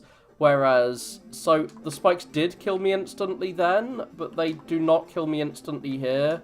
They just do a little tiny tap of damage, so they're not that interesting, really. Like, I thought you had to jump over his attacks without jumping too high to avoid being killed. Whatever. But, like, I have seen fan games with that sort of final boss, like Mega Man Eternal, and otherwise kind of bad fan game has a final boss like that, who was really cool. But yeah, is actually not really as cool as I thought, this boss. And he runs away, and we give chase. And we get a cutscene. So that was 3 or 4 phases, depending on how you count the fists. Behold, Mega Man, I have awakened the ancient weapon Sunstar. Its Nova weapon will destroy the entire solar system? No, just you, Mega Man.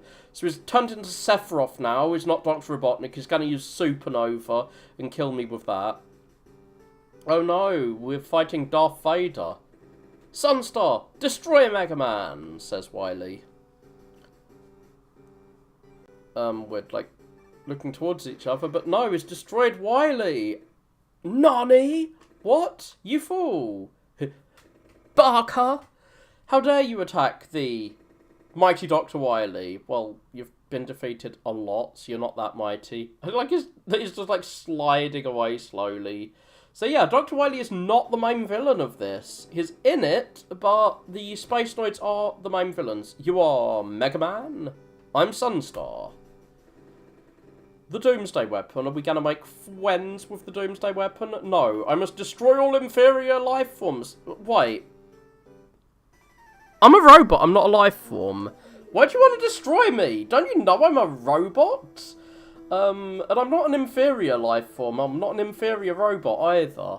Maybe he took my I am more than a robot now die thing too literally. So he has 3 phases, but it's actually not that difficult. His first phase is the coolest one, and I do like the music for this. So his first phase is he has the things that he hurt Wily with. These bullets that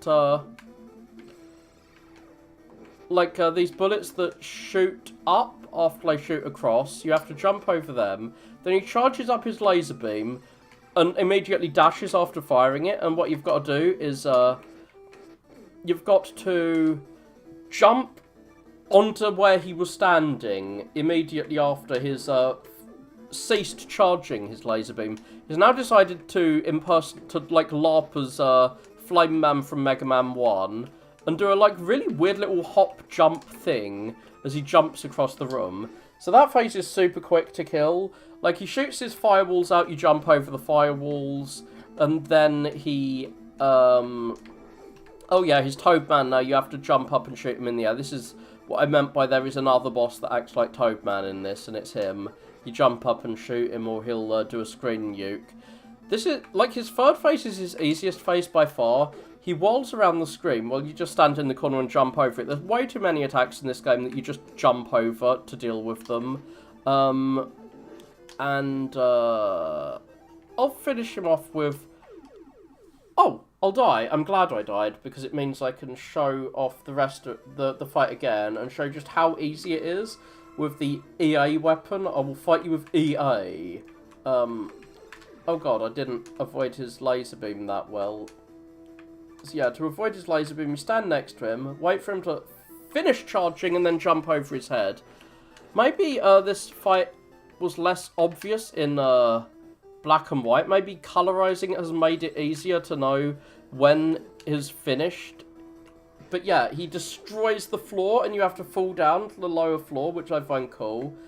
Like, I really don't know what the point of this attack is, because it's so easy to just jump over his stupid Flame Man attack, and I also like his stupid little hop. And then he shoots those green pellets that bounce around. Sometimes they bounce really high, so it's a bit hard to deal with them when they do that. But yeah, he's destroyed the floor. And avoid the flame ball he sends when he destroys the floor, because that can hurt you. Homing in on you with my laser beam. And, oh, he's not dead yet. Interesting. He will be soon. There we go. What are you doing, Sunstar? You should... There we go, he's dead. I thought he died when he went down to 1 HP, but I guess that's just an artifact of the interface, and you actually do have to kill him, but he's got 1 HP because he's technically still alive. And Mega Man is suddenly all friendly with the dude he just tried to blow up. Are you okay? Here, grab my shoulder. I say to the guy whose shoulder I just blew up. Daijobu desu, are you okay, I say, to the guy who I just shot. I'm sure you can be fixed at Dr. Light's lab. Why? Does Dr. Light want another deadly weapon? Dr. Light, you have too many, nuclear weapons in your lab. Mega Man. Nani, why? Why are you helping me? Because I'm a good boy. Actually, no, it's because we're both robots. He is like an ethnic nepotist for robot kind. Our boy, Mega Man, will only help his fellow robots. I know what side he would be on in the Mavericks versus, Hunters of Mega Man X. He would be on the Mavericks side against the Hunters. He is a Sigma follower, our boy Mega Man. Yes, and we were both created to fight. I mean, that's literally not the law for Mega Man. He was created to be a fucking Roomba. He was created to, sweep up Dr. Light's lab. Not exactly fighting. He decided with his free will to become a fighting robot and fight Wily after the other robots were kidnapped in the first game, which is why the X games, deciding that robots didn't have free will until X, is really weird to me. I know it's a fucking kids game for 9-year-olds, but, the law in Mega Man X clearly contradicts the law in the older Mega Man games. You have to be one of those Bible apologists who sees some scriptural contradiction and Judas hanging himself and Judas also falling off a cliff and being all and trying to construct some he hung himself and then the rope snapped and he fell off the cliff thing to explain how Mega Man clearly has free will in the classic series but is said not to have free will in the X series. The best explanation I can find is that Dr. Light is just lying through his teeth when he says that. But anyway. No, you're wrong. I only fight when I'm forced to protect the world from those who would pit machines against man. I believe humans and robots can live in peace. See, he has his beliefs that guide his actions. What the hell is free will if not having your own beliefs and values that guide your actions? What exactly is it? Mega Man clearly seems to have it. Whatever. I think the plot of the X games is actually part of the reason I don't like them that much, in addition to some of the gameplay issues. I don't like having to explore that much, but, why are you contradicting the classic games? Anyway, I'm just putting that aside for a second. Maybe, but I will never know. My fusion reactor's going critical, and when it does, it will destroy this entire fortress. We really should have taken him to Dr. Light's lab and blown up Dr. Light so he can never destroy humanity with the actions he does that lead to the X timeline and therefore the Legends timeline. Light, do not create your free will robots. They will destroy humanity. Just do not do that. Let us take a nuclear bomb to you and blow it up. We took Dio to him, or Duo, or whatever his name was in Mega Man 8, so it wouldn't be the first time we've taken some horrible weapon to him.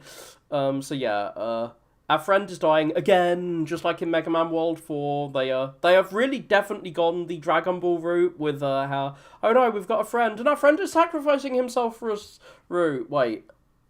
I don't think that is a Dragon Ball thing, but it's definitely in some shonen, and it's definitely in Mega Man, because it's done in the classic series quite a few times. They keep implying early on that Proto Man sacrificed himself for us, and he hasn't.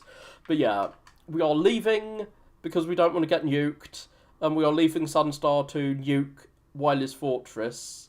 Has Wily managed to escape his fortress? Maybe not, because this is the last Mega Man World game. Maybe this is how Wily dies. Though Wily does seem to explode in a giant skull-shaped explosion in every Mega Man World game, most of which end in space. But yeah, his giant skull fortress in space is going kablam, kablow, kablooey. It is exploderizing as we flee the skull fortress and are greeted with Mega Man looking back one last time as it goes bang. Not sure how we're hearing that when we're in space. There's no sound in space. Don't you know? There's no sound in space.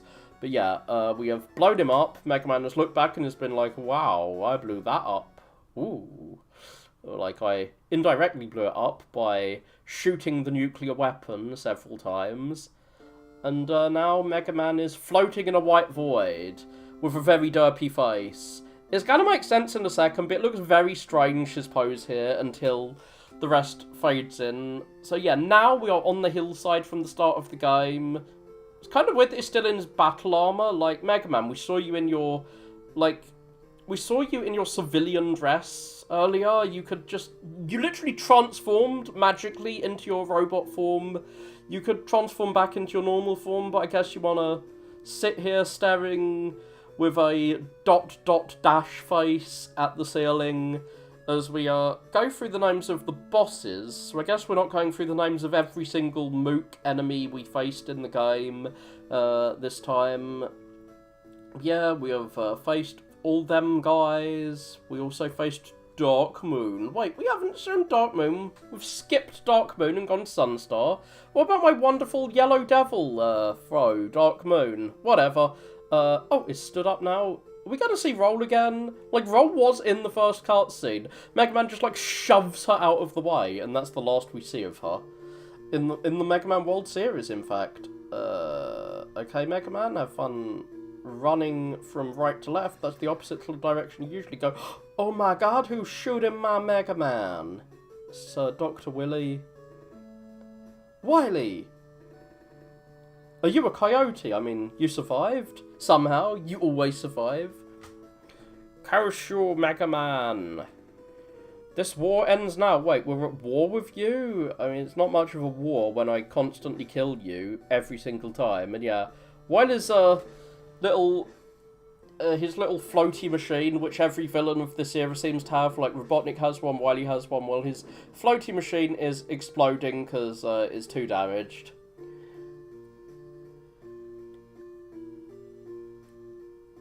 Why am I just letting you get up? Like, I have a gun. I could shoot you. I have many guns. Do your I'm more than a robot now die speech, please. It's a perfect opportunity. Oh my god, what kind of a face is that you're pulling, Wily? Well, Wily's run away and we're chasing him for some reason, even though we don't appear to intend to do anything to him, even if we catch him. And that is the end. Thanks for playing, and thank you guys for watching. I hope you enjoyed my playthrough of Mega Man 3 and 5 on the Game Boy. 5 is often regarded as the best Game Boy game. It's definitely the easiest. It's got lots of unique ideas. I think a lot of the music is meh. I like that there's so many enemies that are unique to each stage and so many unique stage hazards. But some of the levels, like Mars Man, don't really do anything interesting with them. They don't really combine things in an interesting way. You just have, hey, it's a turtle guy in a room. Oh wait, it's a turtle guy in a room. Wait, it's a guy who shoots you in a room. But then there's some levels like Venus Man where...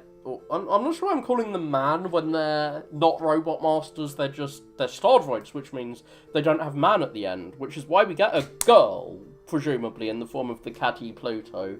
But yeah, like, Venus, great level, Neptune, great level. Like, some of them use their elements well, some of them just introduce an element and don't really do much with it. I don't like the sub-bosses repeating in exactly the same way, even if the sub-bosses are cool sometimes. But, like, many of the flaws of this are flaws with other Mega Man games. I think it's one of the better Mega Man Game Boy games. I might prefer 3 and 4, even though they're super duper ultra hard. It depends the mood I'm in. Am I in the mood for a hard game? But yeah, I'm gonna stop streaming now. Thanks for watching. Bye.